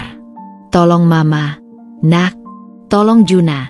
Isi pesan dari ibu mertua, menggunakan panggilan, Nak, yang dulu begitu akrab namun kini terdengar penuh kepalsuan. Kinan hanya membaca pesan-pesan itu tanpa membalas. Ia tersenyum tipis, senyum yang kali ini lebih dingin dari sebelumnya. Ini adalah hasil yang ia inginkan. Mereka mulai merasakan betapa berharganya dirinya. Betapa penting perannya, bukan hanya sebagai istri, melainkan juga sebagai otak di balik kelancaran bisnis mereka, sebagai kekuatan ekonomi yang menopang keluarga Juna. Ia akan membiarkan mereka menggali lubang mereka sendiri lebih dalam lagi. Di sisi lain, kondisi mental Juna mulai terganggu secara serius. Ia kesulitan tidur, sering terbangun dengan keringat dingin dan napas terengah-engah dari mimpi buruk tentang angka-angka merah dan karyawan yang dipecat. Lola, yang tadinya selalu ceria dan penuh perhatian, kini sering terlihat murung dan mengeluh karena Juna tidak lagi punya waktu untuknya, tidak lagi bisa memberinya hadiah-hadiah mewah seperti dulu. Kehidupan, bahagia, dan bebas yang mereka impikan mulai menunjukkan celah-celah besar, berubah menjadi beban yang menyesakan. Mama akan coba datangi ibumu, Kinan. Kita harus menemui keluarga besarmu. Ibu mertua bertekad suatu malam, setelah semua upaya menghubungi Kinan secara langsung gagal. Ia melihat itu sebagai satu-satunya jalan terakhir. Ini satu-satunya cara, Juna. Kalau Kinan tidak mau menemui kita, ibunya pasti bisa membujuknya. Kinan mendengarnya dari laporan salah satu stafnya. Ia tahu itu. Pertarungan belum berakhir, namun ia sudah memenangkan satu babak penting. Mereka akhirnya putus asa dan mencari pertolongan padanya, atau setidaknya pada jalan yang berhubungan dengannya. Kini, saatnya untuk menunggu langkah mereka selanjutnya, dan Kinan sudah menyiapkan kejutan lain. Pagi itu, Kinan menerima laporan penting dari Arya, asisten pribadi ibunya yang juga menjadi mata-matanya yang loyal. Laporan itu mengonfirmasi bahwa ibu mertua, Bu Rina, dan Juna telah datang menyambangi kantor pusat PT Jaya Perkasa, gedung pencakar langit megah di jantung kota yang menjadi markas perusahaan ibunya. Mereka tidak datang untuk kunjungan silaturahmi biasa. Mereka meminta pertemuan mendadak dengan direksi, dan secara spesifik ingin bertemu langsung dengan ibu kandung Kinan, Bu Amelia, yang menjabat sebagai CEO. Senyum tipis yang penuh makna terukir di bibir Kinan. Ini adalah langkah yang ia tunggu-tunggu, sebuah indikasi nyata bahwa rencana balas dendamnya mulai membuahkan hasil. Bu Amelia adalah sosok wanita yang sangat kuat dan cerdas. Seorang pebisnis ulung yang membangun kerajaan perusahaannya dari nol dengan tangan dingin dan strategi tajam. Ia tahu betul bagaimana dinamika pasar bergejolak dan seluk-beluk bisnis yang penuh intrik. Kinan sudah berbicara panjang lebar dengan ibunya beberapa hari yang lalu, menjelaskan duduk perkara yang sesungguhnya. Ia tidak memaparkannya secara emosional, tidak ada air mata atau drama. Kinan hanya memaparkan fakta-fakta terkait kinerja Juna yang semakin menurun, hubungannya yang tidak profesional dengan Lola yang kini terang-terangan, serta bagaimana semua itu berpotensi merugikan kerjasama strategis antara kedua perusahaan. Kinan tahu, ibunya akan bertindak secara profesional dan memprioritaskan kepentingan bisnis, bukan sentimen keluarga yang telah diinjak-injak. Kinan memutuskan untuk tidak hadir dalam pertemuan penting itu. Ia ingin mereka merasakan betapa tidak berdayanya mereka tanpa kehadirannya, tanpa jembatan yang selama ini ia bangun. Namun, ia tidak sepenuhnya absen. Ia meminta Arya untuk merekam seluruh jalannya pertemuan secara diam-diam.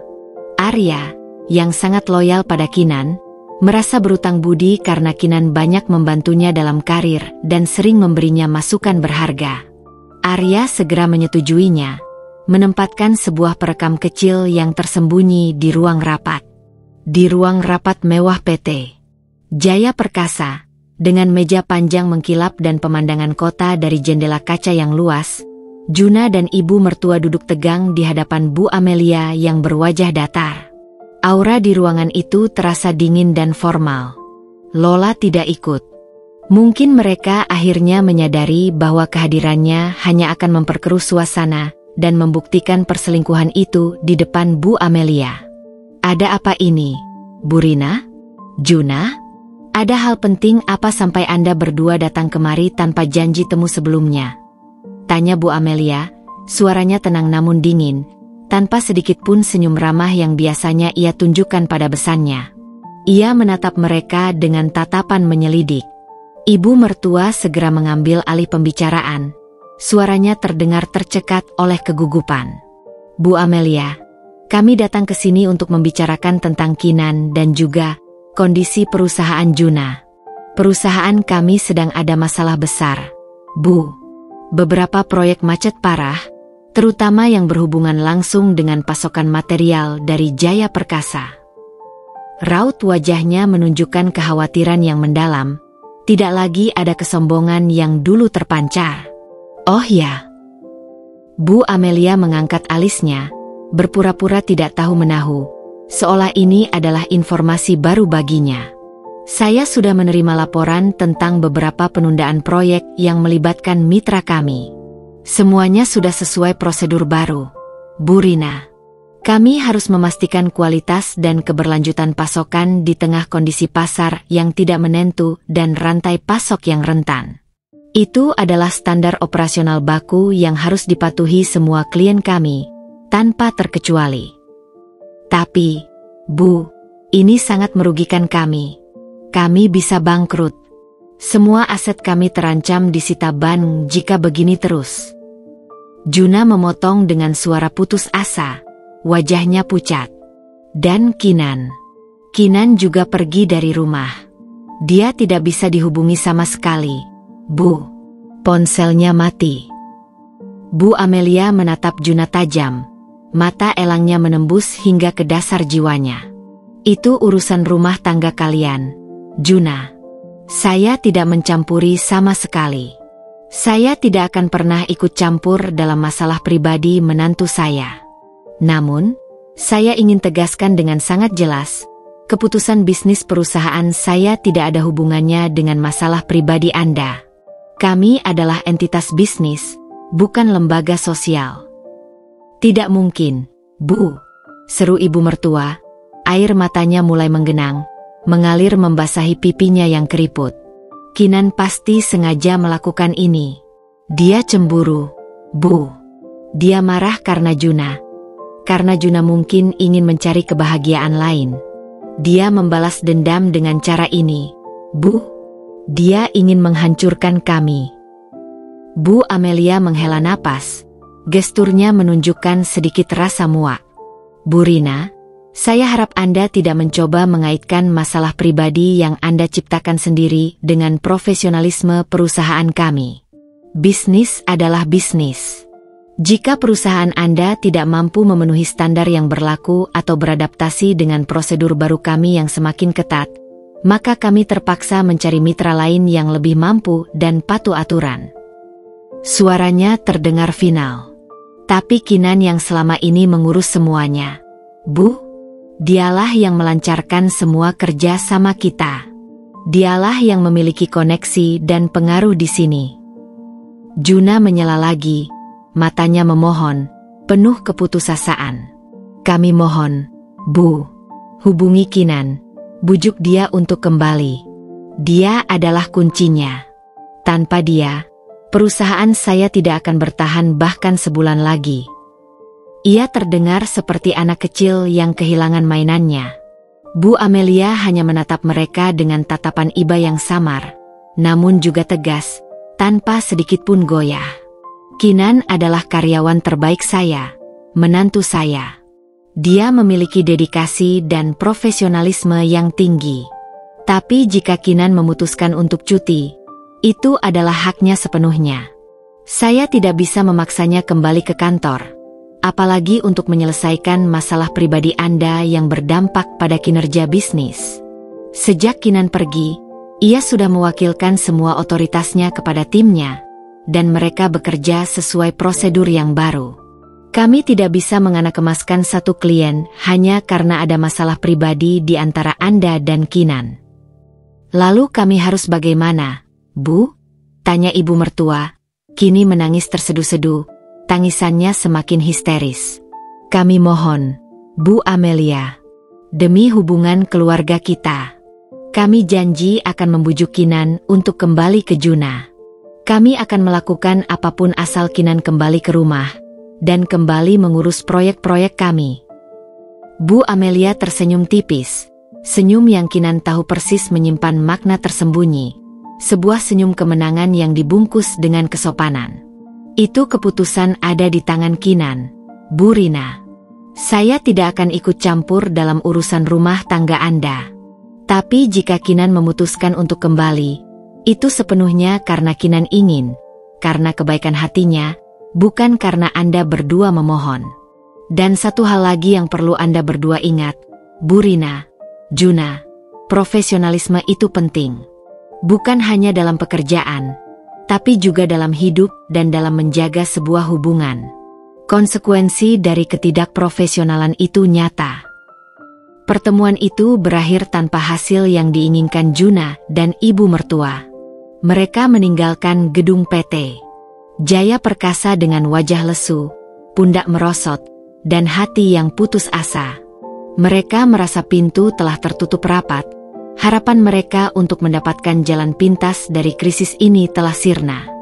Mereka telah memohon, dan ditolak secara halus namun tegas. Kinan menerima rekaman pertemuan itu dari Arya. Ia memutar rekaman itu berulang kali, mendengarkan setiap kata, setiap nada keputusasaan dari Juna dan ibu mertua. Ia melihat kebingungan, kepalsuan, dan egoisme dalam setiap permohonan maaf dan janji mereka. Mereka tidak sungguh-sungguh menyesali perbuatan mereka. Mereka hanya menyesali konsekuensinya. Mereka tidak menyesal telah mengkhianati Kinan. Mereka hanya menyesal karena Kinan memiliki kekuatan untuk menghancurkan mereka. Kinan tersenyum dingin. Ini belum cukup. Mereka harus merasakan lebih banyak lagi, lebih dalam lagi, sampai mereka benar-benar bersujud dalam penyesalan yang tulus. Kekecewaan dan keputusasaan terlihat jelas, bagaikan awan mendung tebal yang menggantung di wajah Juna dan ibu mertua setelah pertemuan tanpa hasil dengan Bu Amelia. Mereka kembali ke rumah dengan langkah gontai, pikiran kalut dan berat. Perusahaan mereka diambang kebangkrutan, terancam gulung tikar. Dan Kinan, satu-satunya harapan mereka yang bisa meloloskan diri dari jerat ini, kini terasa tak terjangkau, seperti fata morgana di gurun pasir. Lola, yang selama ini hanya menikmati kemudahan dan kemewahan hasil keringat Juna, dan tanpa ia sadari, juga Kinan, mulai merasakan dampak finansial yang nyata. Hadiah-hadiah mahal berhenti datang, kartu kredit Juna seringkali ditolak, makan malam mewah di restoran bintang 5 berganti dengan masakan rumahan seadanya. Dan yang paling membuatnya jengkel, Juna tidak lagi punya waktu atau mood untuk memanjakannya, apalagi memberinya perhatian. Juna, kenapa kamu diam saja? Kamu harus melakukan sesuatu. Kita tidak bisa begini terus. Lola berteriak suatu sore, kesabarannya mulai habis, nada suaranya berubah menjadi tuntutan. Ia sudah tidak tahan dengan situasi yang mencekik ini. Aku tidak mau hidup susah begini. Kamu janji akan menikahiku dan memberiku kehidupan yang lebih baik, kehidupan yang layak. Juna menatap Lola dengan tatapan kosong, matanya tampak lelah dan tidak fokus. Ia tidak tahu harus berbuat apa. Lalu aku harus bagaimana? Lola? Kinan tidak mau mengangkat teleponku, bahkan setelah puluhan panggilan. Ibuku juga sudah memohon pada ibunya Kinan, tapi ditolak mentah-mentah. Tidak ada jalan keluar. Melihat Juna yang tak berdaya dan terperosok dalam keputusasaan, Lola, dengan pikiran liciknya yang didasari oleh ambisi dan ketakutan akan kehilangan kenyamanan, mulai menyusun rencananya sendiri. Ia telah mendengar cukup banyak tentang posisi Kinan di perusahaan ibunya. Bagaimana Kinan adalah kepala divisi proyek yang memegang kendali penuh atas banyak proyek besar dan jaringan klien yang luas. Sebuah ide jahat, namun ia anggap brilian, muncul di benaknya. Jika Kinan adalah kuncinya, maka Lola akan berusaha menjadi Kinan yang baru, atau setidaknya mendekati posisinya. Juna, dengarkan aku baik-baik, kata Lola, nadanya lebih tenang, penuh tipu daya, berusaha terdengar meyakinkan. Bagaimana kalau aku mencoba menggantikan Kinan di perusahaanmu? Aku bisa belajar dengan cepat.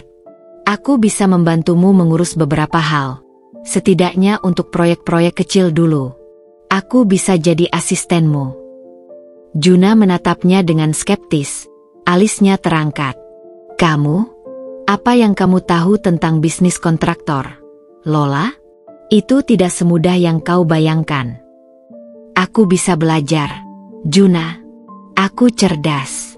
Beri aku kesempatan. Lola bersikeras, ekspresinya serius. Atau, bagaimana kalau aku mencoba masuk ke perusahaan ibunya Kinan? Aku bisa berpura-pura menjadi staf magang, atau bagian marketing. Siapa tahu aku bisa mencari tahu apa yang sebenarnya terjadi di sana, apa yang Kinan lakukan di balik layar, atau bahkan meluluhkan hati mereka dari dalam.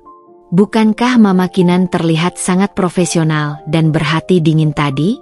Mungkin mereka butuh sosok baru yang bisa diatur. Ibu mertua, Bu Rina, yang sejak tadi hanya mendengarkan dengan frustrasi, tiba-tiba menatap Lola dengan mata berbinar. Ide itu terdengar menjanjikan, sebuah celah di tengah keputusasaan. Ide bagus, Lola, brilian. Kamu bisa jadi mata-mata kita di sana. Cari tahu apa yang Kinan lakukan, atau setidaknya bujuk seseorang di dalam sana untuk membantu kita melewati birokrasi baru ini. Ia mulai membayangkan Lola berhasil mengembalikan kejayaan putranya. Juna awalnya ragu, namun keputusasaan yang menggerogoti dan tekanan dari Lola serta ibunya membuatnya gelap mata. Ia setuju dengan rencana gila itu. Lola, dengan bantuan ibu mertua, mulai mempersiapkan diri. Mereka mencoba membangun citra Lola sebagai wanita cerdas dan pekerja keras, membuatkan curi-culung vitae palsu dengan pengalaman yang dilebih-lebihkan. Meskipun Lola sebenarnya tidak memiliki pengalaman bisnis sama sekali, apalagi di bidang kontraktor. Mereka bahkan melatih Lola untuk berbicara lebih formal dan meyakinkan. Sementara itu, di apartemen Maya yang tenang, Kinan mendapatkan informasi dari salah satu staf kepercayaannya di PT Jaya Perkasa bahwa seorang wanita bernama Lola, dengan CV yang mencurigakan, telah mengirimkan lamaran kerja ke bagian HRD. Tidak hanya itu, Lola juga terlihat beberapa kali berada di sekitar gedung kantor, mencoba mencari informasi atau sekadar mengamati, bahkan mencoba berinteraksi dengan staf rendahan. Kinan membaca laporan itu dan tertawa miris, tawa tanpa suara yang penuh ironi. Ia tahu betul siapa Lola. Lola adalah wanita polos yang hanya tertarik pada kemewahan, gaya hidup mudah, dan perhatian, tanpa ambisi nyata dalam karir atau etos kerja yang kuat. Lola tidak akan pernah bisa menggantikan Kinan, apalagi menembus sistem perusahaan yang ia bangun dengan tangan besi. Mereka benar-benar putus asa. Gumam Kinan pada dirinya sendiri, tatapan matanya dingin. Dan mereka pikir Lola bisa menyelamatkan mereka? Betapa bodohnya. Ini hanya akan mempercepat kejatuhan mereka. Namun, di balik geliat Lola yang mencoba memasuki dunianya, Kinan juga menemukan sesuatu yang lain, sesuatu yang lebih serius.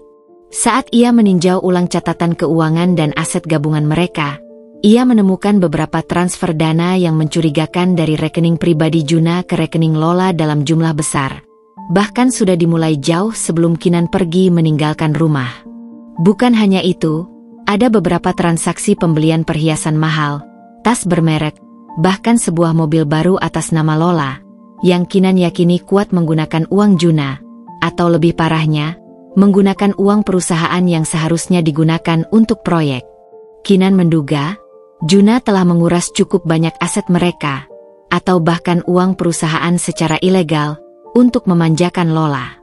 Ini adalah kecerobohan Juna yang lain, sebuah lubang besar yang ia gali sendiri, dan Kinan tahu ia bisa menggunakan informasi ini sebagai senjata tambahan, sebagai pukulan telak yang akan menenggelamkan mereka sepenuhnya. Kinan tidak langsung bertindak. Ia membiarkan Lola mencoba. Ia ingin Lola merasakan betapa sulitnya menembus dunia bisnis yang rumit dan kejam, betapa tidak siapnya Lola untuk tantangan seperti itu, dan betapa jauhnya kemampuannya dari Kinan. Ia ingin Lola merasakan pahitnya kegagalan, dan menyadari bahwa ia tidak akan pernah bisa menjadi dirinya. Dan yang terpenting, ia ingin melihat sejauh mana Juna dan ibu mertua akan terjerumus lebih dalam ke dalam masalah yang mereka buat sendiri, sebelum ia menghabisi mereka sepenuhnya dengan semua bukti yang ia miliki. Jebakan itu perlahan-lahan mengencang, dan mereka tidak menyadarinya. Lola memulai misinya dengan semangat yang membara, didukung penuh oleh Juna dan ibu mertua. Dengan CV palsu yang dipoles habis-habisan dan ambisi besar untuk menggantikan Kinan, ia memberanikan diri untuk melamar ke PT Jaya Perkasa. Namun, realitas jauh lebih keras daripada bayangannya. Proses seleksi di perusahaan sekelas PT Jaya Perkasa sangat ketat, melibatkan serangkaian tes logika, wawancara mendalam, dan penilaian portofolio. Lola, yang terbiasa dengan kemudahan dan kurangnya pengalaman praktis, kesulitan besar menghadapi semua itu. Ia bahkan tak lolos tahap administrasi awal karena latar belakang pendidikannya yang tidak relevan dan kurangnya pengalaman yang bisa diverifikasi. Kinan, yang mendapatkan laporan ini dari Arya, hanya bisa tersenyum masam. Ia sudah menduga hal ini. Lola adalah ilusi, bukan substansi. Ibu mertua dan Juna terlalu buta oleh keputusasaan dan ego mereka untuk melihat kenyataan itu. Ketika Lola melaporkan kegagalannya, ibu mertua murka. Bagaimana bisa? Kamu bilang kamu cerdas. Ini pasti karena mereka sudah tahu kamu ada hubungan dengan Juna. Mereka bahkan tidak memberikan kesempatan wawancara. Tante, mereka bilang kualifikasi saya tidak cocok. Lola membela diri, air matanya menetes. Melihat kegagalan di PT Jaya Perkasa, ibu mertua mengalihkan strategi. Baiklah, Lola, kalau begitu, kamu fokus saja membantu Juna di perusahaannya. Kamu harus bisa belajar cepat. Buktikan pada Kinan kalau kamu juga bisa. Lola pun mulai mencoba membantu di perusahaan Juna, masuk sebagai asisten pribadi Juna. Namun, ia tak lebih dari beban. Ia kesulitan memahami laporan keuangan, tidak mengerti istilah-istilah proyek, dan seringkali membuat kesalahan fatal dalam mengurus dokumen penting. Alih-alih membantu, Lola justru menambah kekacauan, membuat Juna semakin pusing. Juna harus menghabiskan waktu untuk mengajari Lola hal-hal dasar. Waktu yang seharusnya ia gunakan untuk menyelamatkan perusahaannya. Ini semua tidak seindah yang aku bayangkan, Juna, keluh Lola suatu malam, saat mereka makan malam di rumah. Ia sudah bosan dengan suasana tegang di kantor dan tagihan yang terus menumpuk. Kinan sepertinya memang lebih hebat dariku. Nada suaranya penuh kekecewaan. Juna hanya bisa menghela napas. Ia mulai merasakan penyesalan yang mendalam. Kemampuan Kinan dalam berbisnis, kecerdasannya, dan profesionalismenya, kini terasa begitu tak ternilai. Ia membandingkan Lola yang manja dan tak kompeten dengan Kinan yang tangguh dan selalu bisa diandalkan. Perbandingan itu terasa menyakitkan.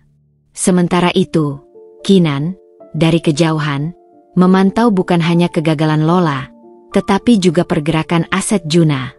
Informasi yang ia temukan sebelumnya mengenai transfer dana dan pembelian aset untuk Lola semakin jelas.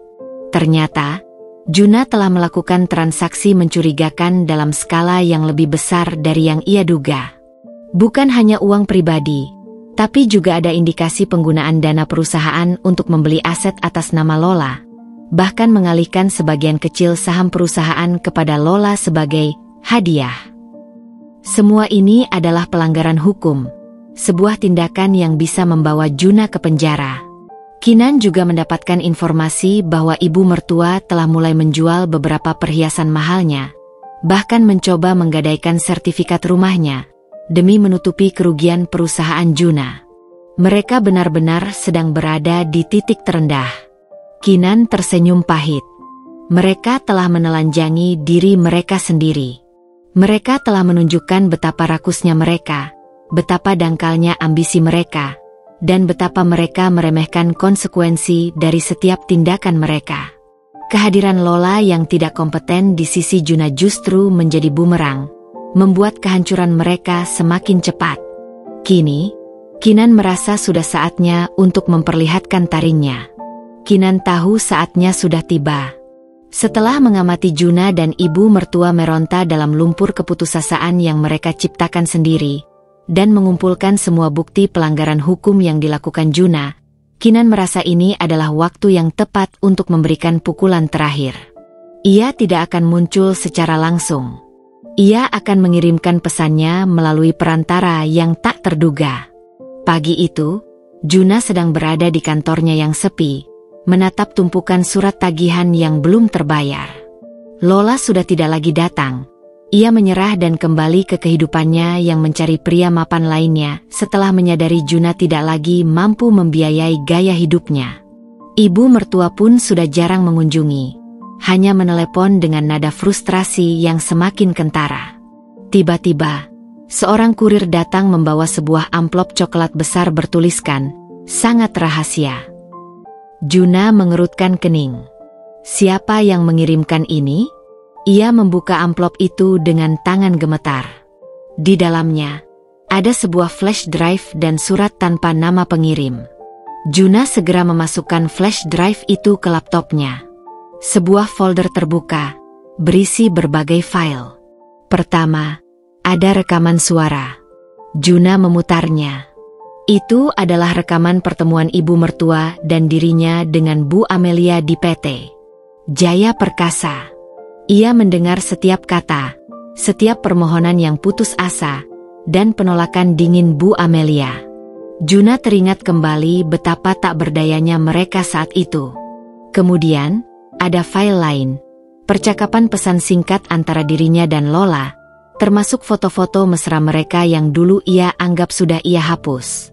Lalu, ada yang paling parah, bukti transfer dana dari rekening perusahaan ke rekening Lola, salinan faktur pembelian mobil dan perhiasan atas nama Lola yang dibayar dari rekening perusahaan, dan yang membuat jantungnya mencelos, salinan akta pengalihan sebagian kecil saham perusahaannya kepada Lola sebagai hadiah yang ternyata tidak sah secara prosedur. Juna terduduk lemas. Semua adalah bukti kejahatan keuangan, pelanggaran hukum. Diiringi oleh bukti-bukti mengerikan itu, Juna membaca surat tanpa nama pengirim. Kalimat-kalimat di dalamnya singkat, padat, dan menusuk. Juna, kamu tahu apa yang kamu lakukan. Semua jejak tersembunyi kini ada di tanganku. Pengkhianatanmu dan keterlibatan ibumu. Aku tidak meminta pertanggungjawaban atas hati yang kau hancurkan. Aku hanya ingin kamu tahu, setiap tindakan ada konsekuensinya. Kamu memilih kebahagiaan lain. Aku memberikannya. Dan kini, kamu akan menghadapi konsekuensi dari pilihanmu itu. Pikirkan baik-baik langkahmu selanjutnya. Karena satu langkah salah, akan menghancurkan segalanya. Bukan hanya bisnismu, tapi juga kebebasanmu. Tidak ada nama, tidak ada tanda tangan. Namun Juna tahu siapa pengirimnya. Kinan. Hanya Kinan yang bisa melakukan ini. Hanya Kinan yang bisa memiliki akses ke semua bukti ini, dan mengatur segalanya dari balik layar dengan begitu sempurna. Ia merasakan ketakutan yang luar biasa. Ini bukan lagi sekadar masalah bisnis atau rumah tangga. Ini adalah ancaman serius terhadap kebebasannya, terhadap masa depannya. Juna segera menelepon ibunya. Suaranya gemetar. "Ma, kita dalam masalah besar. Kinan punya semuanya." Ia menjelaskan isi amplop itu dengan panik. Ibu mertua terdiam, lalu terdengar helaan napas berat. "Kinan tidak main-main," bisiknya. Suaranya penuh penyesalan yang terlambat. Dia memang bukan wanita yang bisa diremehkan. Kinan, dari apartemennya, menerima laporan dari Arya bahwa amplop itu sudah sampai di tangan Juna. Ia tersenyum dingin. Permainan sudah dimulai. Bola panas ada di tangan Juna. Kinan akan menunggu respons mereka, yakin bahwa langkah selanjutnya dari Juna akan sangat menentukan nasibnya. 2 hari berlalu dalam keheningan yang mencekam bagi Juna dan ibu mertua. Amplop dari Kinan telah menghantam mereka seperti petir di siang bolong, mengungkapkan semua kejahatan yang selama ini mereka kira tersembunyi. Ponsel Juna dan ibu mertua berdering tak henti, panggilan dari pengacara mereka yang menanyakan keberadaan mereka, karena berita mengenai kesulitan finansial perusahaan Juna sudah tersebar. Ini adalah efek domino dari strategi Kinan. Juna dan ibu mertua mengunci diri di rumah, berdebat sengit. Ibu mertua menyalahkan Juna atas kecerobohannya. Juna menyalahkan ibunya karena terus mendorongnya berselingkuh dan meremehkan Kinan. Ketakutan akan tuntutan hukum dan kehancuran reputasi jauh lebih besar daripada penyesalan atas pengkhianatan Kinan. "Kita harus menemui Kinan," ucap Juna akhirnya. Wajahnya pucat pasi. Tidak ada pilihan lain. Kita harus memohon padanya. Ibu mertua mengangguk lemah. Air mata menetes di pipinya. "Dia akan menghancurkan kita, Juna. Dia tidak akan memaafkan kita." "Kita harus mencoba, Ma," jawab Juna, tekadnya bulat. Juna menelepon nomor Kinan. Kali ini ia tahu Kinan akan mengangkatnya. Dan benar saja, di dering ketiga, suara Kinan terdengar dingin dan datar. "Ya, Juna? Ada apa?" Juna menelan ludah. "Kinan, aku ingin bertemu denganmu. Kita perlu bicara. Ada hal penting." "Aku sudah tahu apa yang ingin kamu bicarakan, Juna," jawab Kinan.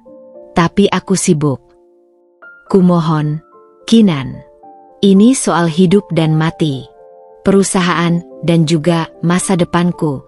Juna memohon, suaranya putus asa. Kinan terdiam sejenak. "Baiklah. Besok, di kantor pengacaraku. Pukul 10 pagi. Datanglah bersama ibumu. Jangan terlambat. Kinan menyebutkan nama kantor hukum terkemuka di Jakarta yang dikenal memiliki pengacara-pengacara terbaik. Juna dan ibu mertua tiba di kantor pengacara tersebut keesokan paginya. Tepat waktu, dengan pakaian rapi namun wajah tegang. Ruangan itu terasa formal dan dingin. Kinan sudah duduk di sana, didampingi seorang pengacara wanita parubaya dengan tatapan tajam dan ekspresi tanpa emosi. Kinan sendiri mengenakan setelan bisnis yang elegan, memancarkan aura profesionalisme dan kekuatan. Ia tampak tenang, tidak ada jejak kesedihan atau kemarahan yang tersisa di wajahnya, hanya ketegasan. "Terima kasih sudah datang," sapa Kinan dingin, tanpa senyum.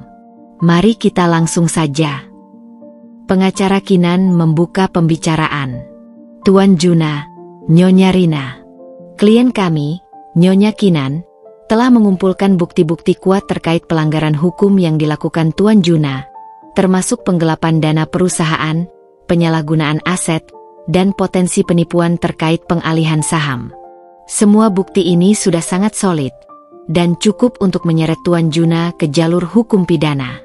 Dengan konsekuensi berupa tuntutan penjara dan denda yang sangat besar." Wajah Juna dan ibu mertua memucat pasi. Mereka sudah menduga ini, tapi mendengarnya langsung terasa jauh lebih menakutkan. "Namun," lanjut pengacara Kinan, "Nyonya Kinan bersedia memberikan kesempatan terakhir. Ia menawarkan sebuah perjanjian damai di luar jalur hukum, dengan beberapa syarat." Juna menatap Kinan dengan tatapan memohon. "Apa syaratnya, Kinan?" Kinan akhirnya berbicara. Suaranya tenang dan jelas, namun setiap kata terasa seperti palu yang menghantam. "Syarat pertama, aku ingin perceraian secara baik-baik, tanpa keributan, tanpa tuntutan harta gonogini dari pihakku. Aku akan melepaskan hakku atas harta bersama, termasuk rumah. Kalian boleh mengambil semuanya." Juna dan ibu mertua terkejut. Mereka mengira Kinan akan menuntut separuh harta, atau bahkan lebih. Ini di luar dugaan. "Syarat kedua," Kinan melanjutkan, "Juna harus mengembalikan semua dana perusahaan yang telah digunakan untuk keperluan pribadi Lola, dan membatalkan semua aset yang dibelinya atas nama Lola, termasuk mobil dan perhiasan itu. Semua dokumen pembatalan harus ditandatangani hari ini juga." Juna mengangguk cepat. "Baik, Kinan. Aku akan lakukan itu." Syarat ketiga, mata Kinan menatap tajam ke arah ibu mertua. "Aku ingin pernyataan permintaan maaf publik dari Ibu Rina. Bukan untukku, tapi untuk reputasiku. Sebuah pernyataan yang menjelaskan bahwa semua fitnah dan tuduhan yang mungkin pernah ibu lontarkan tentangku, atau rumor buruk mengenai perpisahan kami, adalah tidak benar dan bahwa ibu mengakui telah mencampuri urusan rumah tangga kami secara berlebihan." Ibu mertua menegang.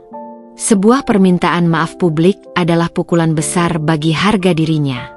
Namun, dibandingkan dengan ancaman penjara untuk putranya, itu terasa tidak seberapa. Dengan berat hati, ia mengangguk. "Dan syarat terakhir," Kinan menarik napas, matanya kini beralih menatap Juna. "Kamu harus menjual seluruh saham perusahaanmu kepada pihak ketiga yang akan kutunjuk. Perusahaan itu akan diambil alih, dan kamu akan dilarang terlibat dalam bisnis sejenis selama 10 tahun ke depan. Aku akan memastikan kamu tidak lagi punya kesempatan untuk merusak integritas bisnis apapun." Juna terbelalak. Ini adalah pukulan telak yang akan menghancurkan seluruh karirnya dan sumber penghasilannya. Ia akan menjadi pengangguran, tanpa aset, dan tanpa masa depan bisnis. "Kenapa, Kinan? Kenapa harus sejauh itu?" lirih Juna. Kinan tersenyum tipis, senyum yang begitu dingin. "Karena kamu tidak hanya mengkhianati hatiku, Juna.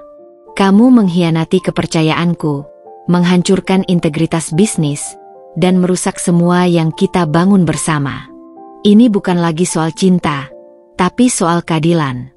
Kamu akan hidup dengan konsekuensi pilihanmu." Ini adalah harga yang harus kamu bayar untuk kebebasanmu. Ibu mertua mencoba memohon lagi, namun Kinan mengangkat tangannya. Tidak ada negosiasi. Ambil atau tinggalkan. Jika tidak setuju, pengacaraku akan segera memproses semua bukti ini ke jalur hukum. Juna menatap ibunya yang menangis, lalu kembali menatap Kinan yang dingin dan tanpa kompromi. Ia tahu ia tidak punya pilihan. Semua jejak telah terungkap, dan Kinan memegang kendali penuh. Ini adalah ultimatum. Keheningan yang memekakan telinga menyelimuti ruang negosiasi setelah Kinan menyelesaikan ultimatumnya. Juna dan ibu mertua saling pandang, air mata ibu mertua mengalir deras, dan Juna menundukkan kepala, kekalahan terpampang jelas di wajahnya. Mereka tahu, tidak ada jalan keluar. Kinan telah menutup semua celah. Kami setuju, ucap Juna akhirnya, suaranya serak dan nyaris tak terdengar.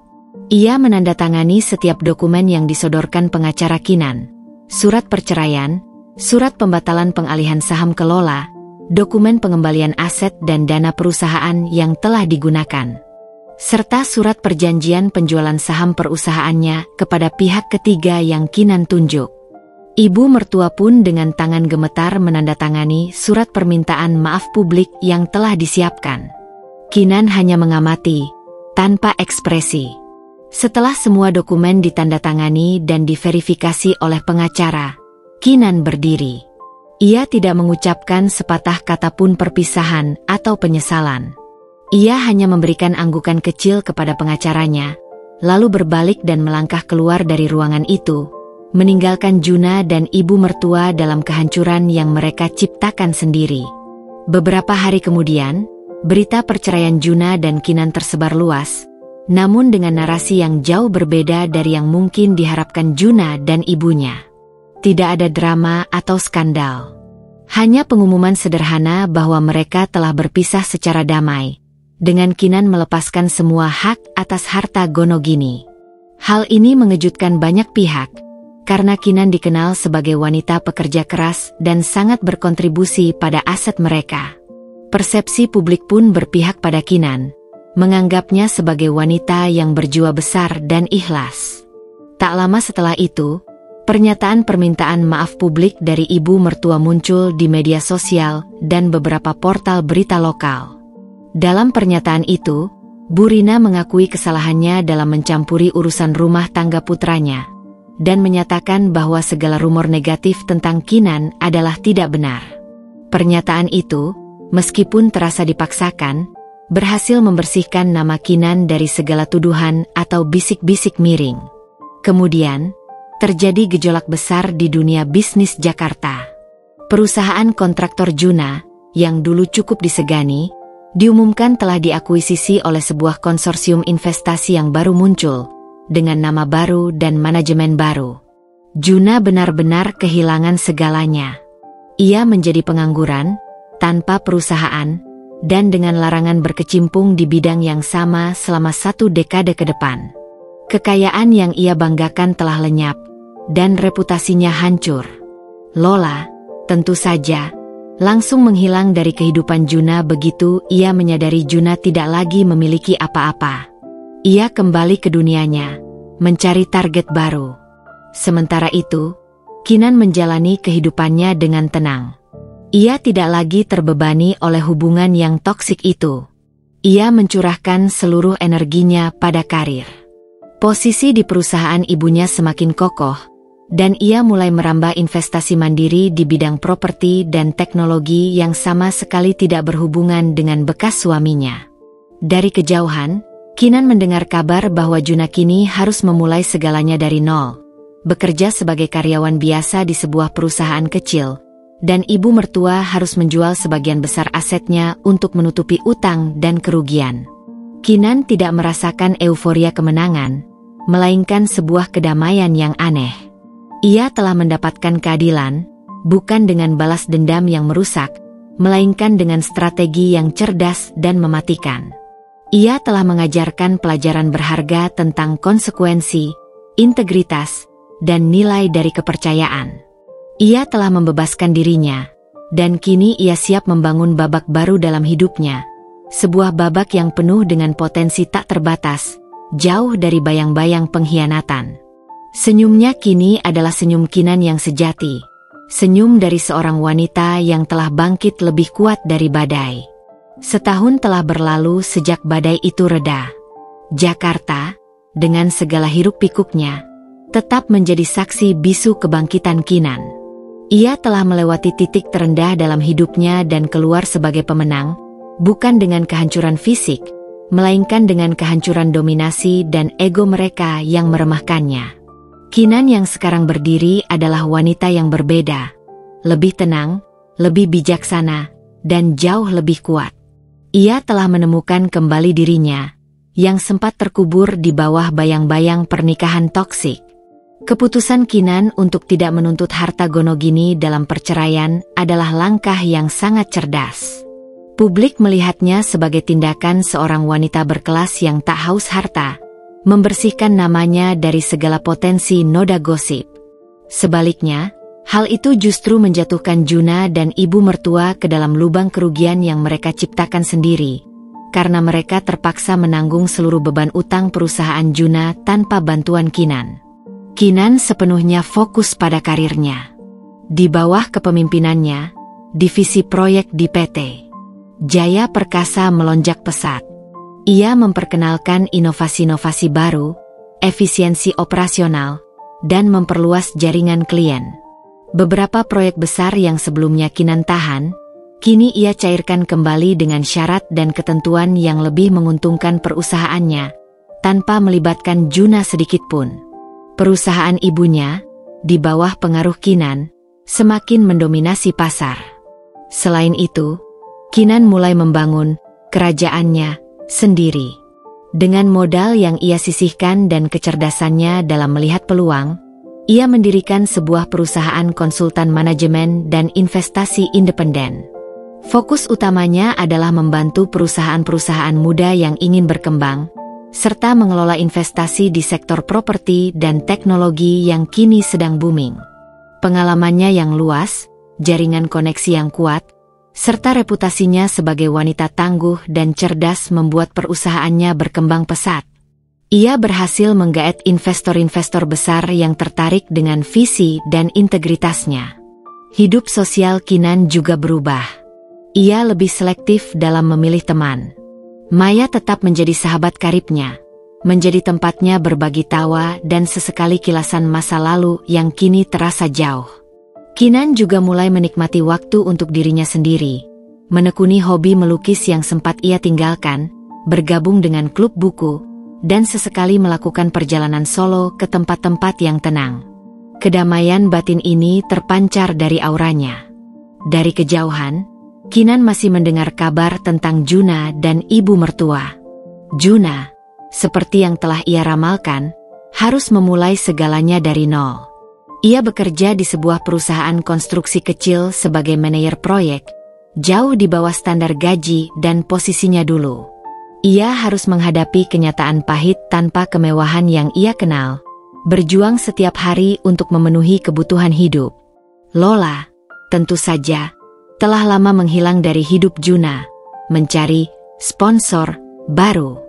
Ibu mertua, Bu Rina, juga menghadapi konsekuensinya. Pernyataan maaf publik yang terpaksa ia keluarkan membuatnya kehilangan muka di lingkungan sosialnya. Ia juga terpaksa menjual aset-aset berharganya, termasuk rumah lamanya, untuk menutupi utang dan kerugian yang menumpuk. Kehidupan sosialnya yang dulu gemerlap kini meredup. Ia lebih banyak mengurung diri.